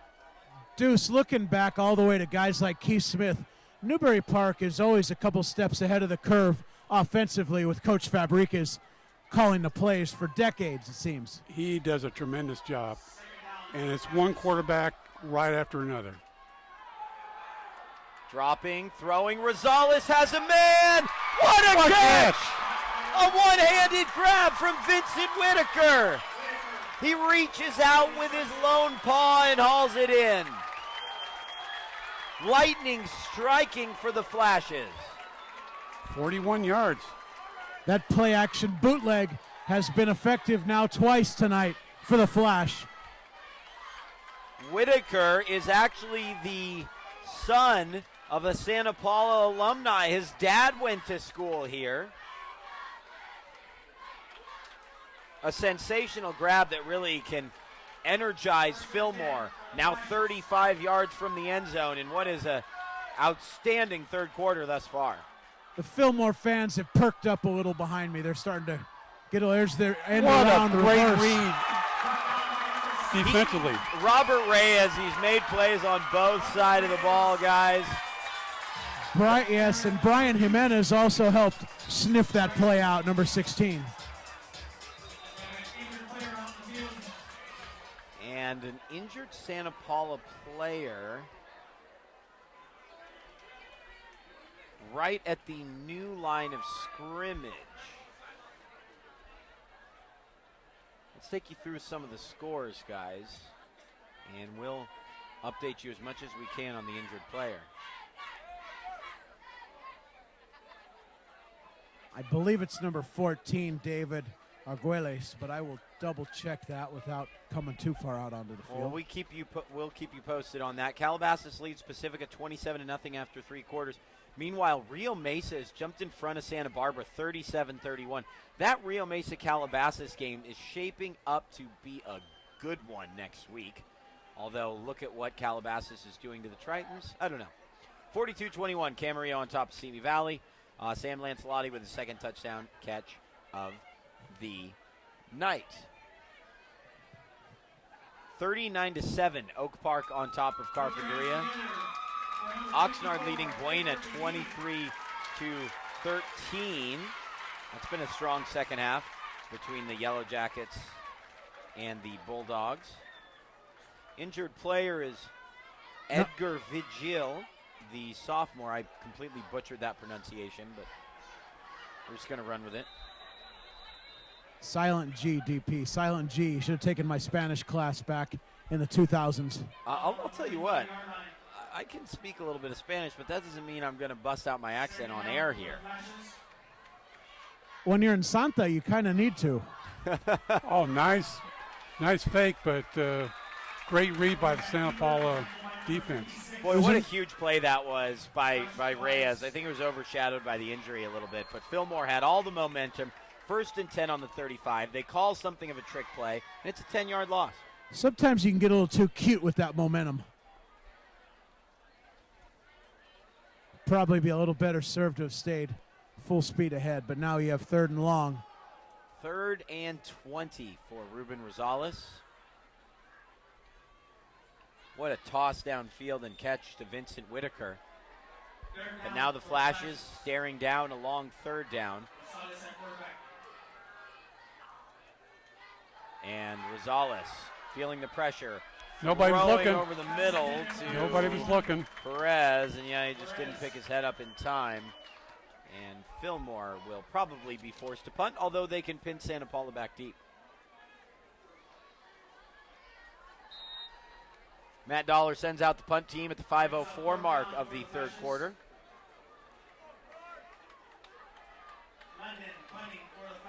You know, you talk about rising 7 TD passes. That's the 4th time in Ventura County history that there's been 7 touchdown passes in a game. And it was only a couple weeks ago that Max Gillum had 7 touchdown passes. So 7's the record. 7 is the record. Well, it's 49-12 at the end of the 3rd quarter. You could have left him out there to go for number 8. Give the young man a chance to set a record. I think the record, I think Rudy Carpenter, when he was at Newbury Park, threw 7. And the other one is Travis Valdez of Camarillo. How do you do it, Deuce? A fountain of information over the years. Yes, that is unbelievable stuff. Santa Paula will work now. 1st and 10 from the 15. They possess all the momentum. Carrying to the 30-yard line. Cutting back is Zach Marquez. He came into the game with 400 yards on the ground, and he has really been leading the way for Santa Paula in this second half.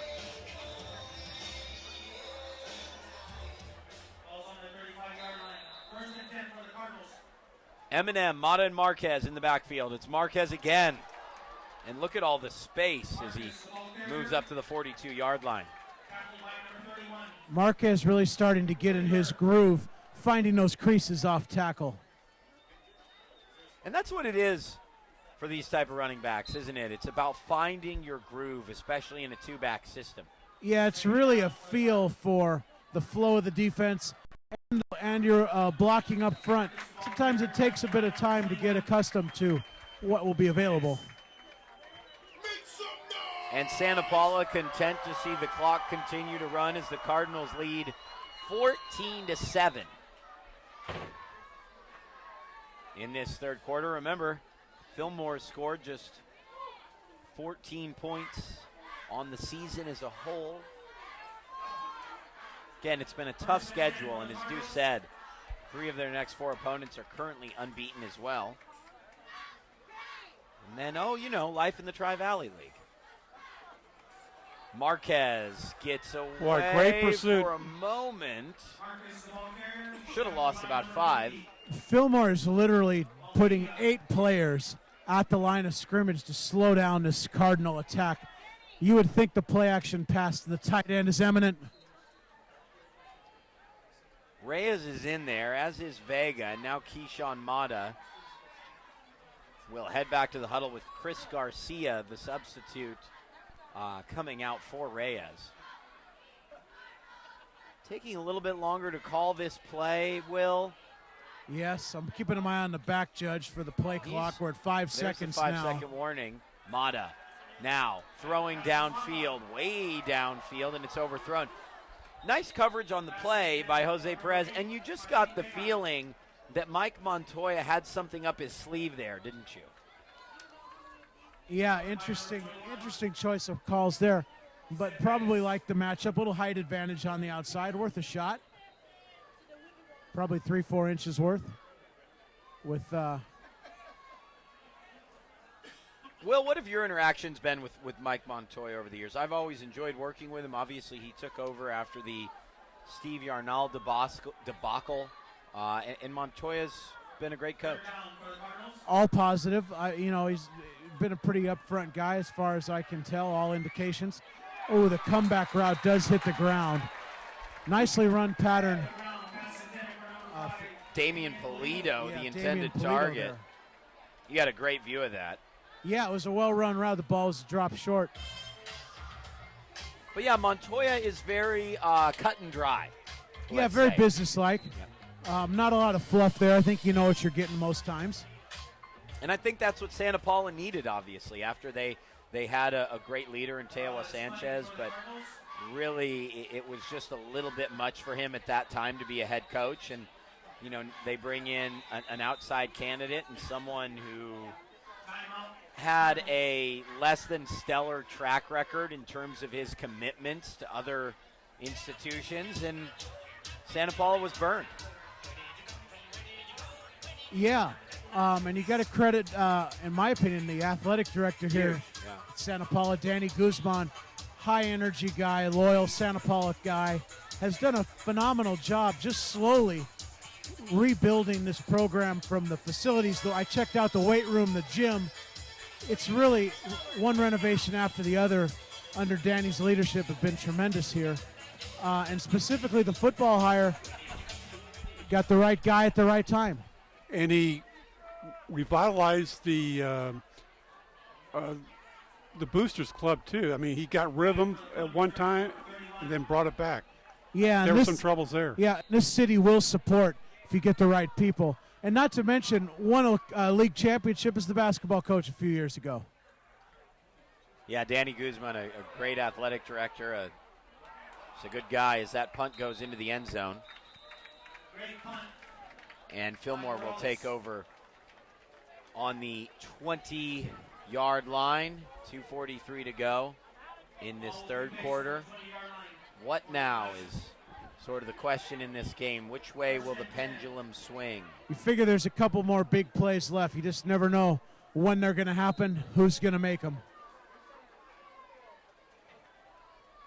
Well, Santa Paula's really shut down the Fillmore running game pretty good. I mean, they've contained it, kept everything in front of them. It's just been that couple really big pass plays that have opened things up for Fillmore. Yeah, Fillmore's had success on this lead play off the left side. They've just got to be patient and committed, Derry, to these tight inside runs and not get too fancy in their trickery. Halfway to a first down, they pick up 5. And Fillmore can take a step back now. We're approaching the 2-minute mark of the third quarter. They really have to look at their current predicament, if you will, and just put together a methodical drive. Take your time. Keep the ball out of Santa Paula's hands. Well, from the coaching perspective, if I'm at Fillmore, you'd be lucky to have 3 more possessions after this one. So you got to make it count, right, Danny? And then Fillmore tries to go to the air. Rosales is sacked. Not really a loss on the play, but obviously a loss of down. 3rd down and 5, Will. Yeah, that's kind of what I was referring to. Yeah. Fillmore's had success in certain areas, but they're jumping around a little bit scattered on the play calls. They can't. They're waiting for the play to develop instead of just popping it right in there. And that's not what we're used to seeing from this Fillmore team. Again, it's a young team. By my count, I believe 29 players dressed tonight. Dealt with some injuries. Just over 13 minutes to play. There's that inside counter, but not quite enough. And Fillmore will be forced to punt. Be one of the final plays of this third quarter. Again, if you run for a couple yards like that on 2nd down, then it's just 3rd and short. But instead, the Flash is forced to punt. I concur. Garcia back to receive. This punt will bounce right around the 50. It'll take a Fillmore bounce for another 12 yards. Santa Paula will start from the 38-yard line with 31 seconds remaining in the third quarter. This is, in a lot of ways, a must-stop drive for the Flashes. I think you're right, Danny. And just like Will was saying, Fillmore, if they're lucky, they can get the ball 2 more times. And so they've got to have a couple more stops, and they've got to be able to find a way to get the ball into the end zone. I wouldn't be surprised to see this game end with the same score the last time we were here, which is what it stands at now, 14-7. Keyshawn Mata really announced his presence to the county tonight. Zach Marquez, more of the same, as he's had an outstanding second half, and that'll be very close to a first down, and we will in fact move the chains.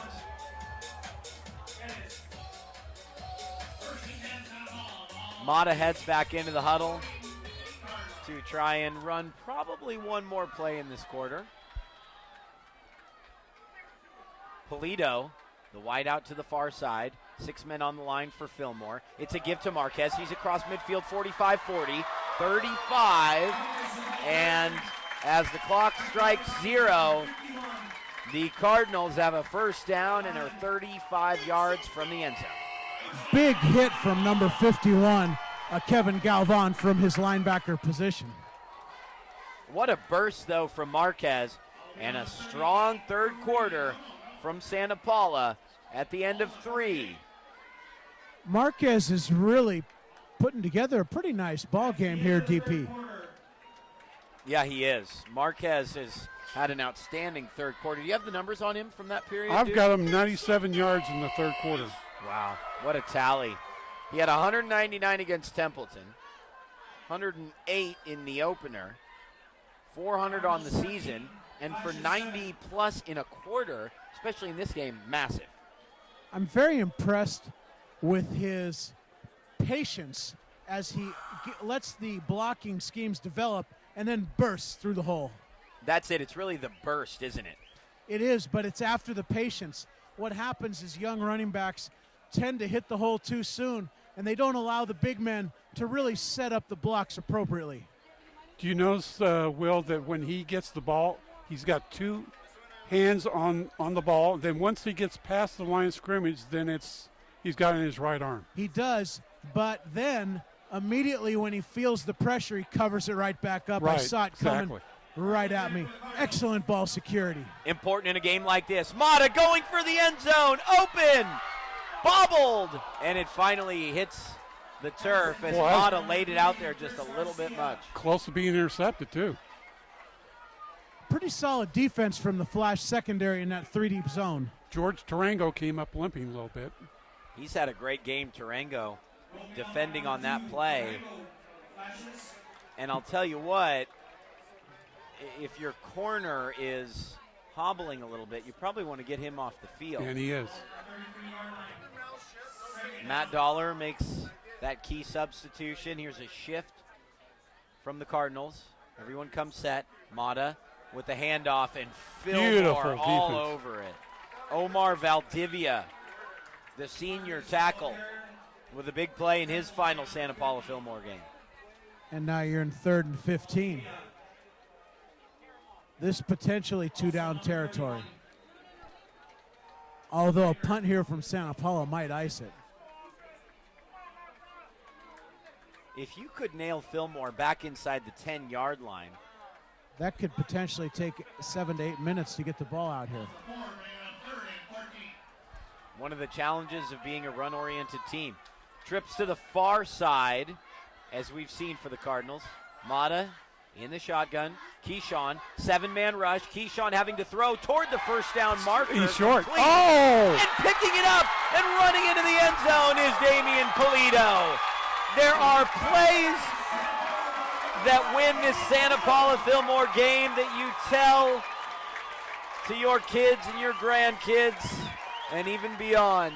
And it's a play like that from Polito that may ice it. 20-7 Cardinals. Interesting sprint out pass from a bunch formation. You don't see that very often, but essentially the receivers all working to the sideline at different levels.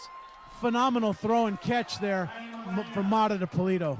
Well executed. Well, it looked like he's going to be stopped for about 1 yard short of the first down, and he just escaped from would-be tacklers. Yeah, at first I thought it was going to be one of those throwback screens, but I don't think that was the intention. Uh-oh. The PAT snap hit the turf right before it even reached Mata. Yes. He ran with it and tried to complete the pass to Jaime Perez. Perez is limping off, and there's another Cardinal player on the field down at the 8-yard line. Well, the good news for Santa Paula is big number 54, Danny's good friend. The tape job is fixed up, and Edgar Vigil is back moving around on the sideline with the ankle tape. So good news there on the injury front. I've got it. The professor, Will Cowan, down on the field. Just use your flashcards next time, Paige. Study your vocabulary. There is a Cardinals player down on the field. They've had a couple players banged up tonight. Now he's up on his feet. All right. That's what I like to see. Crowd applauding for Jose Solis. Said that one right. As Jose makes his way to the near side, Santa Paula will be ready to kick away. How does Fillmore pave this road to a comeback? Well, a nice return here in the kickoff special teams department would be very helpful to get some field position. Seems like they've been kind of really close to breaking one. A couple times. News from the Tri-Valley League. Nordhoff is 0-4. They lose 49-0 to North Torrance. Rio Mesa has scored 20 unanswered against Santa Barbara. They're up 44-31. TO leads West Ranch 43-7 in the fourth. And anticipating exactly that, Santa Paula kicks the ball out of bounds. Newberry Park 56. Dos Pueblos 12. That's final. Calabasas up 34-0 on Pacifica.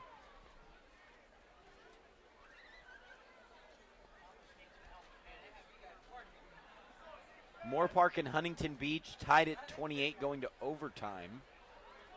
St. Bonnie 34, La Quinta nothing. Oxnard 23, Buena 16, Camarillo 56, Simi 21, Royal 17, CI nothing. All of those games in the fourth quarter. But let's focus on the 105th meeting, as we also will afterward in our VCS Preps postgame extra. Handoff to Perez.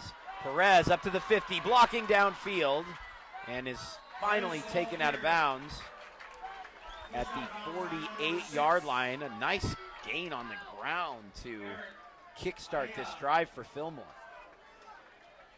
First and 10, Fillmore. Fillmore on the 48-yard line. Fillmore starting to get some momentum built here. Now let's see if they can stay with what works. Santa Paula went to sleep on that one a little bit. Longest ground gain for the Flashes in a while. Here's Perez again. Perez picks up, I'd say 5-6, and now the Flashes are feeling it a little bit. Big time block from number 50, Omar Valdivia, for the Flashes, just creating a nice hole there off the left side. One thing Fillmore's been able to do throughout the whole game is change out their running backs. I mean, you won't see the same group for 2 series in a row. A lot of movement, a lot of misdirection, a lot of depth at that position. A little too much movement there, Will, as the whole right side of the line seemed to. Yeah, I've always found that interesting with these Delaware misdirection offenses. All these motions take a lot of time off the clock and the shifts. And when you're trying to come back from a 2-score deficit, sometimes you got to wonder if that doesn't hinder your chances. Well, it's not just the motion plays. It's a lot more than that, Will. It's obviously, it comes down to being a one-dimensional team when that dimension is one where the clock runs after most plays.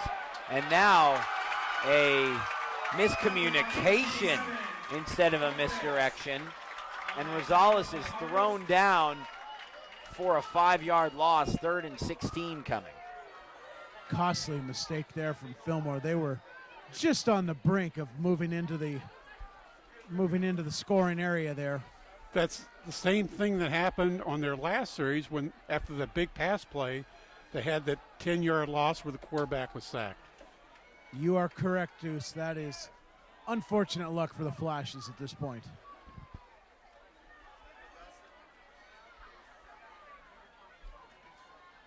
Less than 10 minutes. Rosales to throw. Rosales has a man beyond his reach, and you have to credit the safety for coming over and making a play. Charlie Zendejas involved, as well as Eric Barrera. And it looked like they just put off the intended wide receiver on the play enough to force the incompletion, and it's 4th and 16. 4th and 16. Vega back for the punt return. Fillmore to punt. This is a must-stop drive. If obviously we talked about the last one as being so, although it's scooped up by Martin Vega. Vega up to the 30, and he stumbles, and that's where Santa Paula will start from. Risky 9:04 decision. remaining. Risky decision from Vega to return that kick off those hops. Especially he only gets 10 yards out of it. Mata, what a warrior. Boy, he's been special to watch, hasn't he? Such great, he's a natural leader. He's, look at him, he's in full control of everything. Never in a hurry. Gets his guys lined up right. You're right. This team has rallied around him so much. He really is just a tremendous leader and a tremendous running back. Marquez beyond midfield. Marquez streaking down the sideline. He's in the end zone. We have a flag on the play. And it looks like this one's coming back. Keyshawn is standing over the flag. He can't believe it. What a run by Marquez. There was obviously that key downfield block that sprung him, and it was a hold apparently. Yeah, it was. I didn't see much on it. Wasn't too far away from me. Obviously enough contact away from the ball.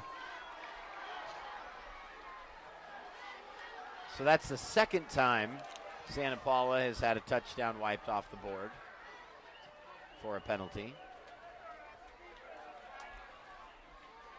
That hurts, and again, it's 20-7. You're in complete control, but really, to have 2 touchdowns wiped off the board, no matter the circumstances, it's really inexcusable.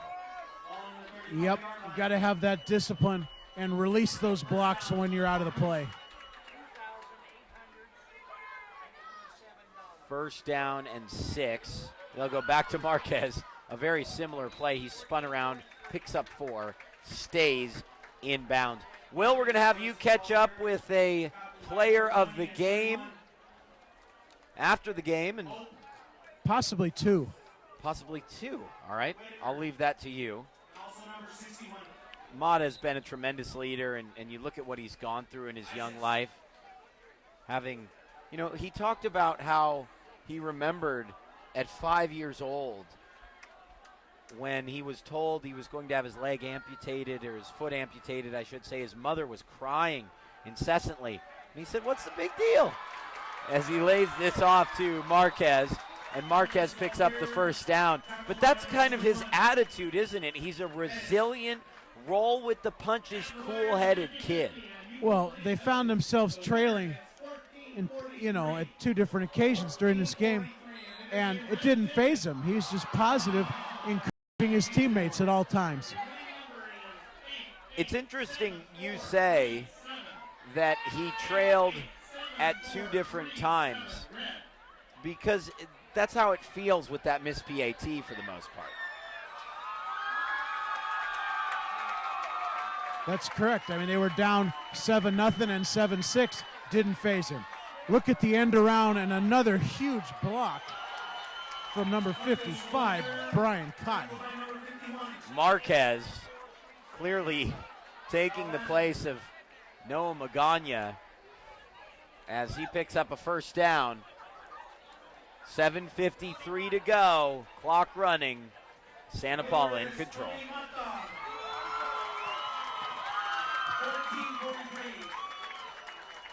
Sounds like the Mata family may have had a little success on the 50-50 tonight, too. We're trying to determine if there's any relation there. And Mata keeping it on his own around the left side. Cuts it back. Strolls into the end zone. Keyshawn takes it 35 yards. And Santa Paula on their way to winning the 105th meeting. Hey, he's got 85 yards rushing. He rushed for, 83 in a game last year, a career high for Keyshawn, and what a performance. That was that zone read we talked about earlier, where essentially the entire Fillmore team followed the run fake, and there was Mata riding and taking the ball up the left sideline, untouched.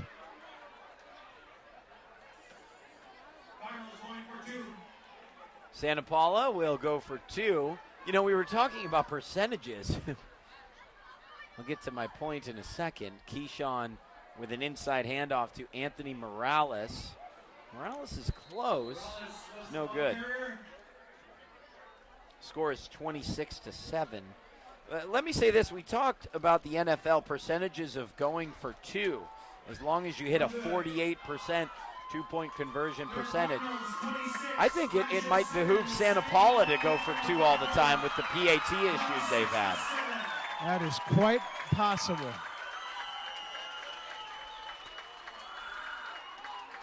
And with what Keyshawn Mata can do,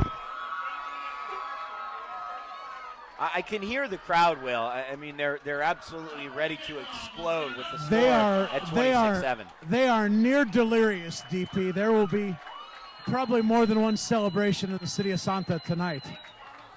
Here's the stat, guys. We talked earlier about Santa Paula having a lot of big plays. They've had 277 yards on 14 plays. On 14 specific plays? Right. Yeah, that's Obviously, huge. they've had more than that in the game. I wasn't sure if it was the last 14 plays No. or no. But there have been 14 plays that amassed 277 yards. Wow. Back to the drawing board here for Fillmore. They trail by 3 touchdowns, minus 2 extra points. Here's the first and 10 for the Flashes on the 25-yard line.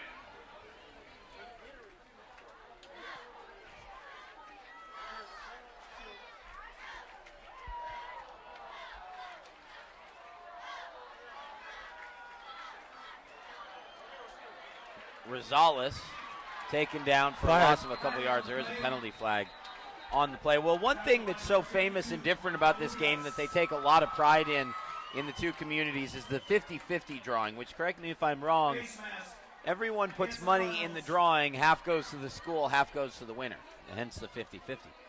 I think it'd be interesting to do a 51-49 once, by the way.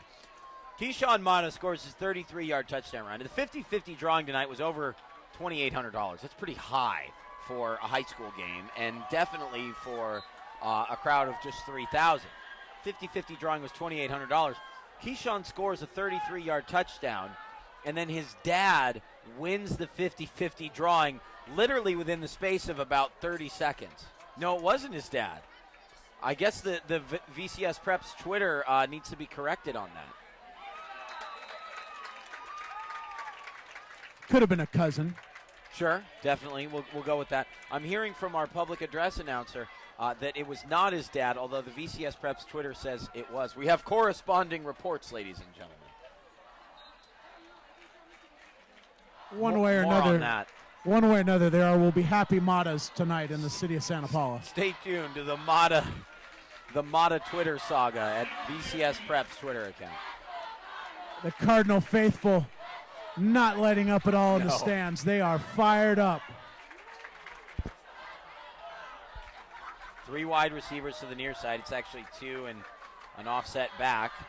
As Rosales throws a screen pass, tipped up in the air, and Farrar can't get to it. That kind of sums up the second half. We started really late, obviously, compared to our usual kickoff time, 7:30. We'll be back to a 7 o'clock kickoff next week, even though our game is to be determined. But there is one game that is running a lot later than ours. That's another 7:30 kickoff. That's Westlake and Santa Margarita, because not only did it kick at 7:30, but it's on live broadcast television. Westlake and Santa Margarita are tied at 7 with 7:01 to go in the third quarter. Game's not going to end until 10:30. 3rd and 16 for Fillmore. Rosales rushed again, and it's thrown too far to the middle for Fernando Padilla. He just couldn't reach out and grab it. You know, outside that one big 41-yard pass for Fillmore, they've only had 9 yards in total offense in the second half. 9 yards. Wow. Outside the 41-yard pass. So they've had 50, but outside that 41, they've only had 9. Oh, and an errant snap. Yep. Bad snap. The punt is fumbled, and the punter will eventually be tackled after a 2-yard gain. Santa Paula wants some more. They're headed back out there, led by Keyshawn Mata. And with 5:43 to go, the Cardinals have all but clinched it. Let's go through some finals, shall we? Calabasas 34, Pacifica 7, St. Bonnie 41, La Quinta nothing. Moore Park and Huntington Beach are headed to a second overtime, tied at 35. TO is 4-0. They beat West Ranch 43-7, all building up toward the showdown with Oaks Christian in, 2 weeks' time? 3 weeks' time. Grace leads Santa Monica 34-3, Rio Mesa 44-37 over Santa Barbara in the fourth. Mata to run on his own, stretching to the left side. He's absolutely hurled to the turf, gets right back up. Camarillo 63-21 winners over Simi Valley. Oaks Christian leading Antelope Valley 48-14 in the fourth quarter. Ventura 20, Saugus nothing. The Cougars respond. Any thoughts on the scores? No, but that's incredible. They just threw an unsportsmanlike penalty on Mata after he was thrown to the ground. He wasn't happy about it. He must have got up and said something. 15-yard penalty. You don't see that called on the quarterback after being thrown to the ground very often. Deuce, do you have any thoughts on the scores that we've been? Hey, Rio Mesa, that is, it looked like Santa Barbara might be a team that could win that game. It's 47-37 now. Wow. I just got an update from the Twitter account at VCS Preps. I think a big win for Ventura, really, to go out and shut out Saugus, get back on the winning track. Big win for Oxnard, too. John Mack's 3-1. And the only loss is to the Big Westlake.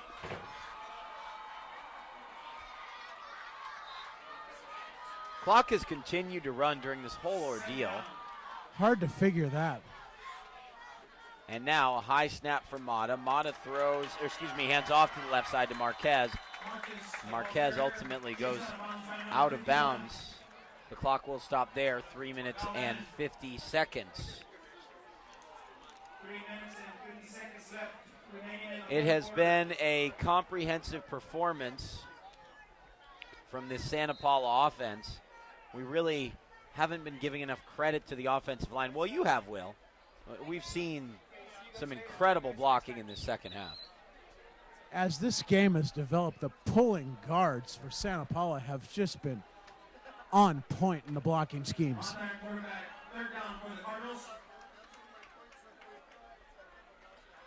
From the pistol, Mata throws it back to the near side. He looked to his right, then went back to his left to Zachary Marquez for a little outside screen play, and it just didn't come to fruition.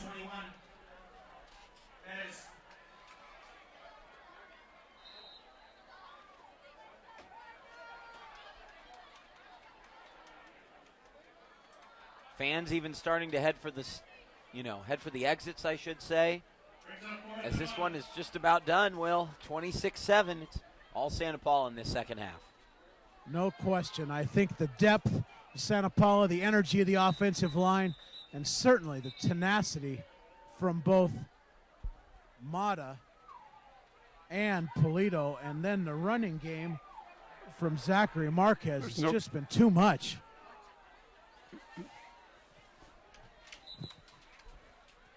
Like Santa Paula was a little bit confused on that. I think we all are with the way things have oddly slowed down here. I'm not certain they knew it was fourth down after the penalty. Well, the quarterback wasn't out there, so somebody knew. Somebody knew. Penalty flag for delay of game. Funny thing was, though, the back judge hadn't even raised his arm, Will. He was just about to, so run another 5 seconds off. The back judge at this point has his both hands in the air wondering what in the world is going on. He's hollering at the umpire to get a hold of the white hat.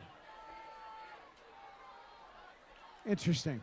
I saw him begin to raise his arm, Will, basically just as the head referee blew the whistle for delay of game. Nearly blocked. Taken at the 10-yard line. And great coverage from the Cardinals. Flag. And a late penalty flag comes in. Yeah, a late block from Fillmore, completely unnecessary after the play. Fillmore will fall to 0-4 on the season. They play Santa Ynez at home next week. Then they go to Hueneme, who last I saw, Hueneme was trailing San Marcos 24-13. Then it's Mission Prep, Bishop Diego, a winless Nordhoff, and at Carpinteria. I think we saw some, in the first half, we saw some positive signs for Fillmore. They scored and they started to move the ball a little bit, but then they kind of made some plays that kind of shut themselves in the foot. I mean, if they had been able to go up 14-0, this game could have been completely different. But for this offense to work, Deuce, I think you need rhythm, and they really just haven't had rhythm tonight. Sprint to the outside from Jose Perez. On the other side, Santa Paula in the Frontier League will move to 3-1. They'll play Vasquez from Acton here. Then they'll go to Carp in a non-league game And then it's Grace Brethren here on the 23rd at Malibu at Santa Clara. I mean, Grace is obviously a very good team. Very good. They've been averaging 60 points through the first 3 games, including 75 points last week.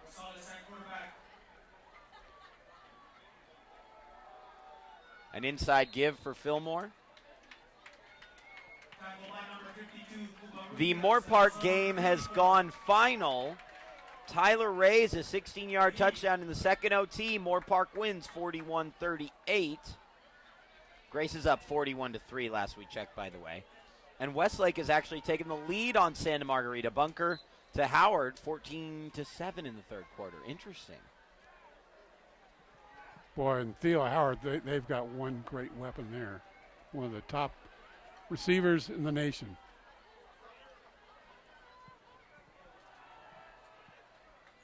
Run to the left side for Jose Perez. So the home team again walks away the winner in this game. It has provided just the little extra edge.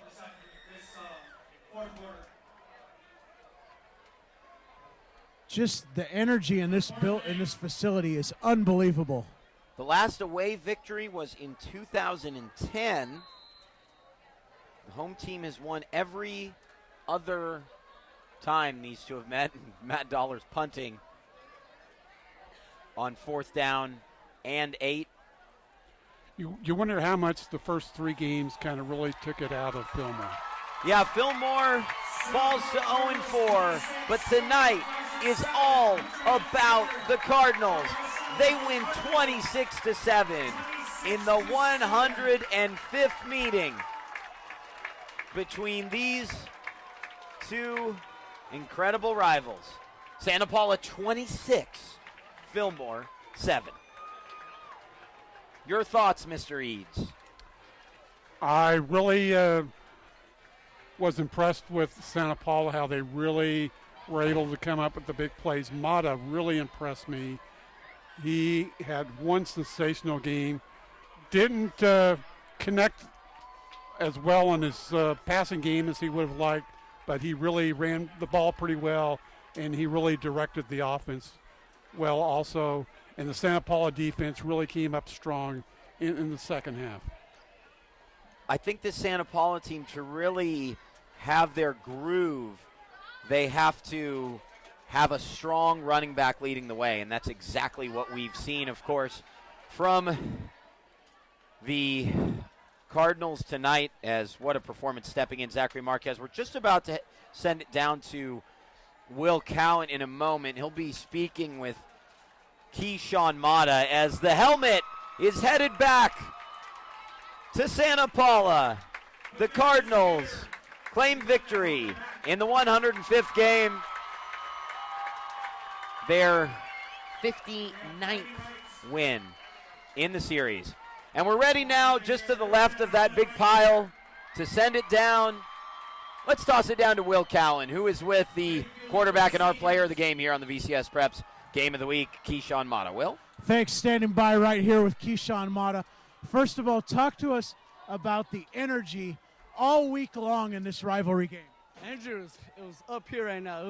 It was crazy. All right, we have the whole student section cheering us on. It felt amazing. Excellent. The second thing that stands out to me is the tremendous poise, and it all starts with your leadership, but also in the running game, Polito and the big receptions. Talk to us about clutch plays. Well, it all starts with the line and the coaches. The coaches call it perfect plays. The line blocks perfectly, and we have big gains every time. Yeah, and those are great points. It really feels like your offensive line got in a good sync, and as the game went on, some excellent blocks. Yeah, they're amazing. My offensive line's the heart of this team. I love them. They really are. It looks like a lot of hours for all of you in the weight room have paid off. Yeah. Excellent luck for the rest of your season. It's been a pleasure watching you guys play. Thank you. Thank you very much. Yeah. Back to you, Derry and Danny. Big thanks to Will Cowan for his coverage down on the field tonight. Boy, it's Keyshawn Mata. The professor, Will Cowan. Keyshawn Mata's quite a story, isn't he? He really is. Montoya made a great decision last year to kind of put Mata out there mid-year, and he gained all that valuable experience against a tough schedule, against a tough Tri-Valley teams. He's a lot more poised out here this year, and they've got a chance to really finish second, maybe even win the Tri-Valley League against Bishop Diego. This is a playoff team in the making, and I think that for Santa Paula in the Frontier League this year, remember, right. Now there's a huge mountain to climb in Grace Brethren, but at the same time, this team gets in the playoffs in the East Valley. This is a dangerous team. Yep, they sure are. They're only going to get better. I mean, it's almost kind of like a new team. They lost a lot of senior leadership from last year. Like you said earlier, they found a new running back from after Noah Magana left. And that just tells you it's a good system. They're able to find somebody else and get into a system where the linemen just do a really good job. They'll talk about playoffs and systems and Grace Brethren another night. Tonight is all about a 26-7 win over their greatest adversaries, the Santa Paula Cardinals, winners of the 105th meeting between Santa Paula and Fillmore. What a night it's been. Big thanks to our producer, Anthony Placencia, as well as everyone back in the mothership, including our sports editor, John Catalini. This is a presentation of the Ventura County Star. We'll be back next week, already on to week 4 in the prep football season on the VCS Preps Game of the Week. The game is to be determined, and remember, you can catch highlights and analysis from this one on the VCS Preps Post-Game Extra. Just visit vcstar.com over the weekend. For Will Cowan and my broadcast partner, Derry Eads, my name is Danny Page. Congrats to the Cards. Good night.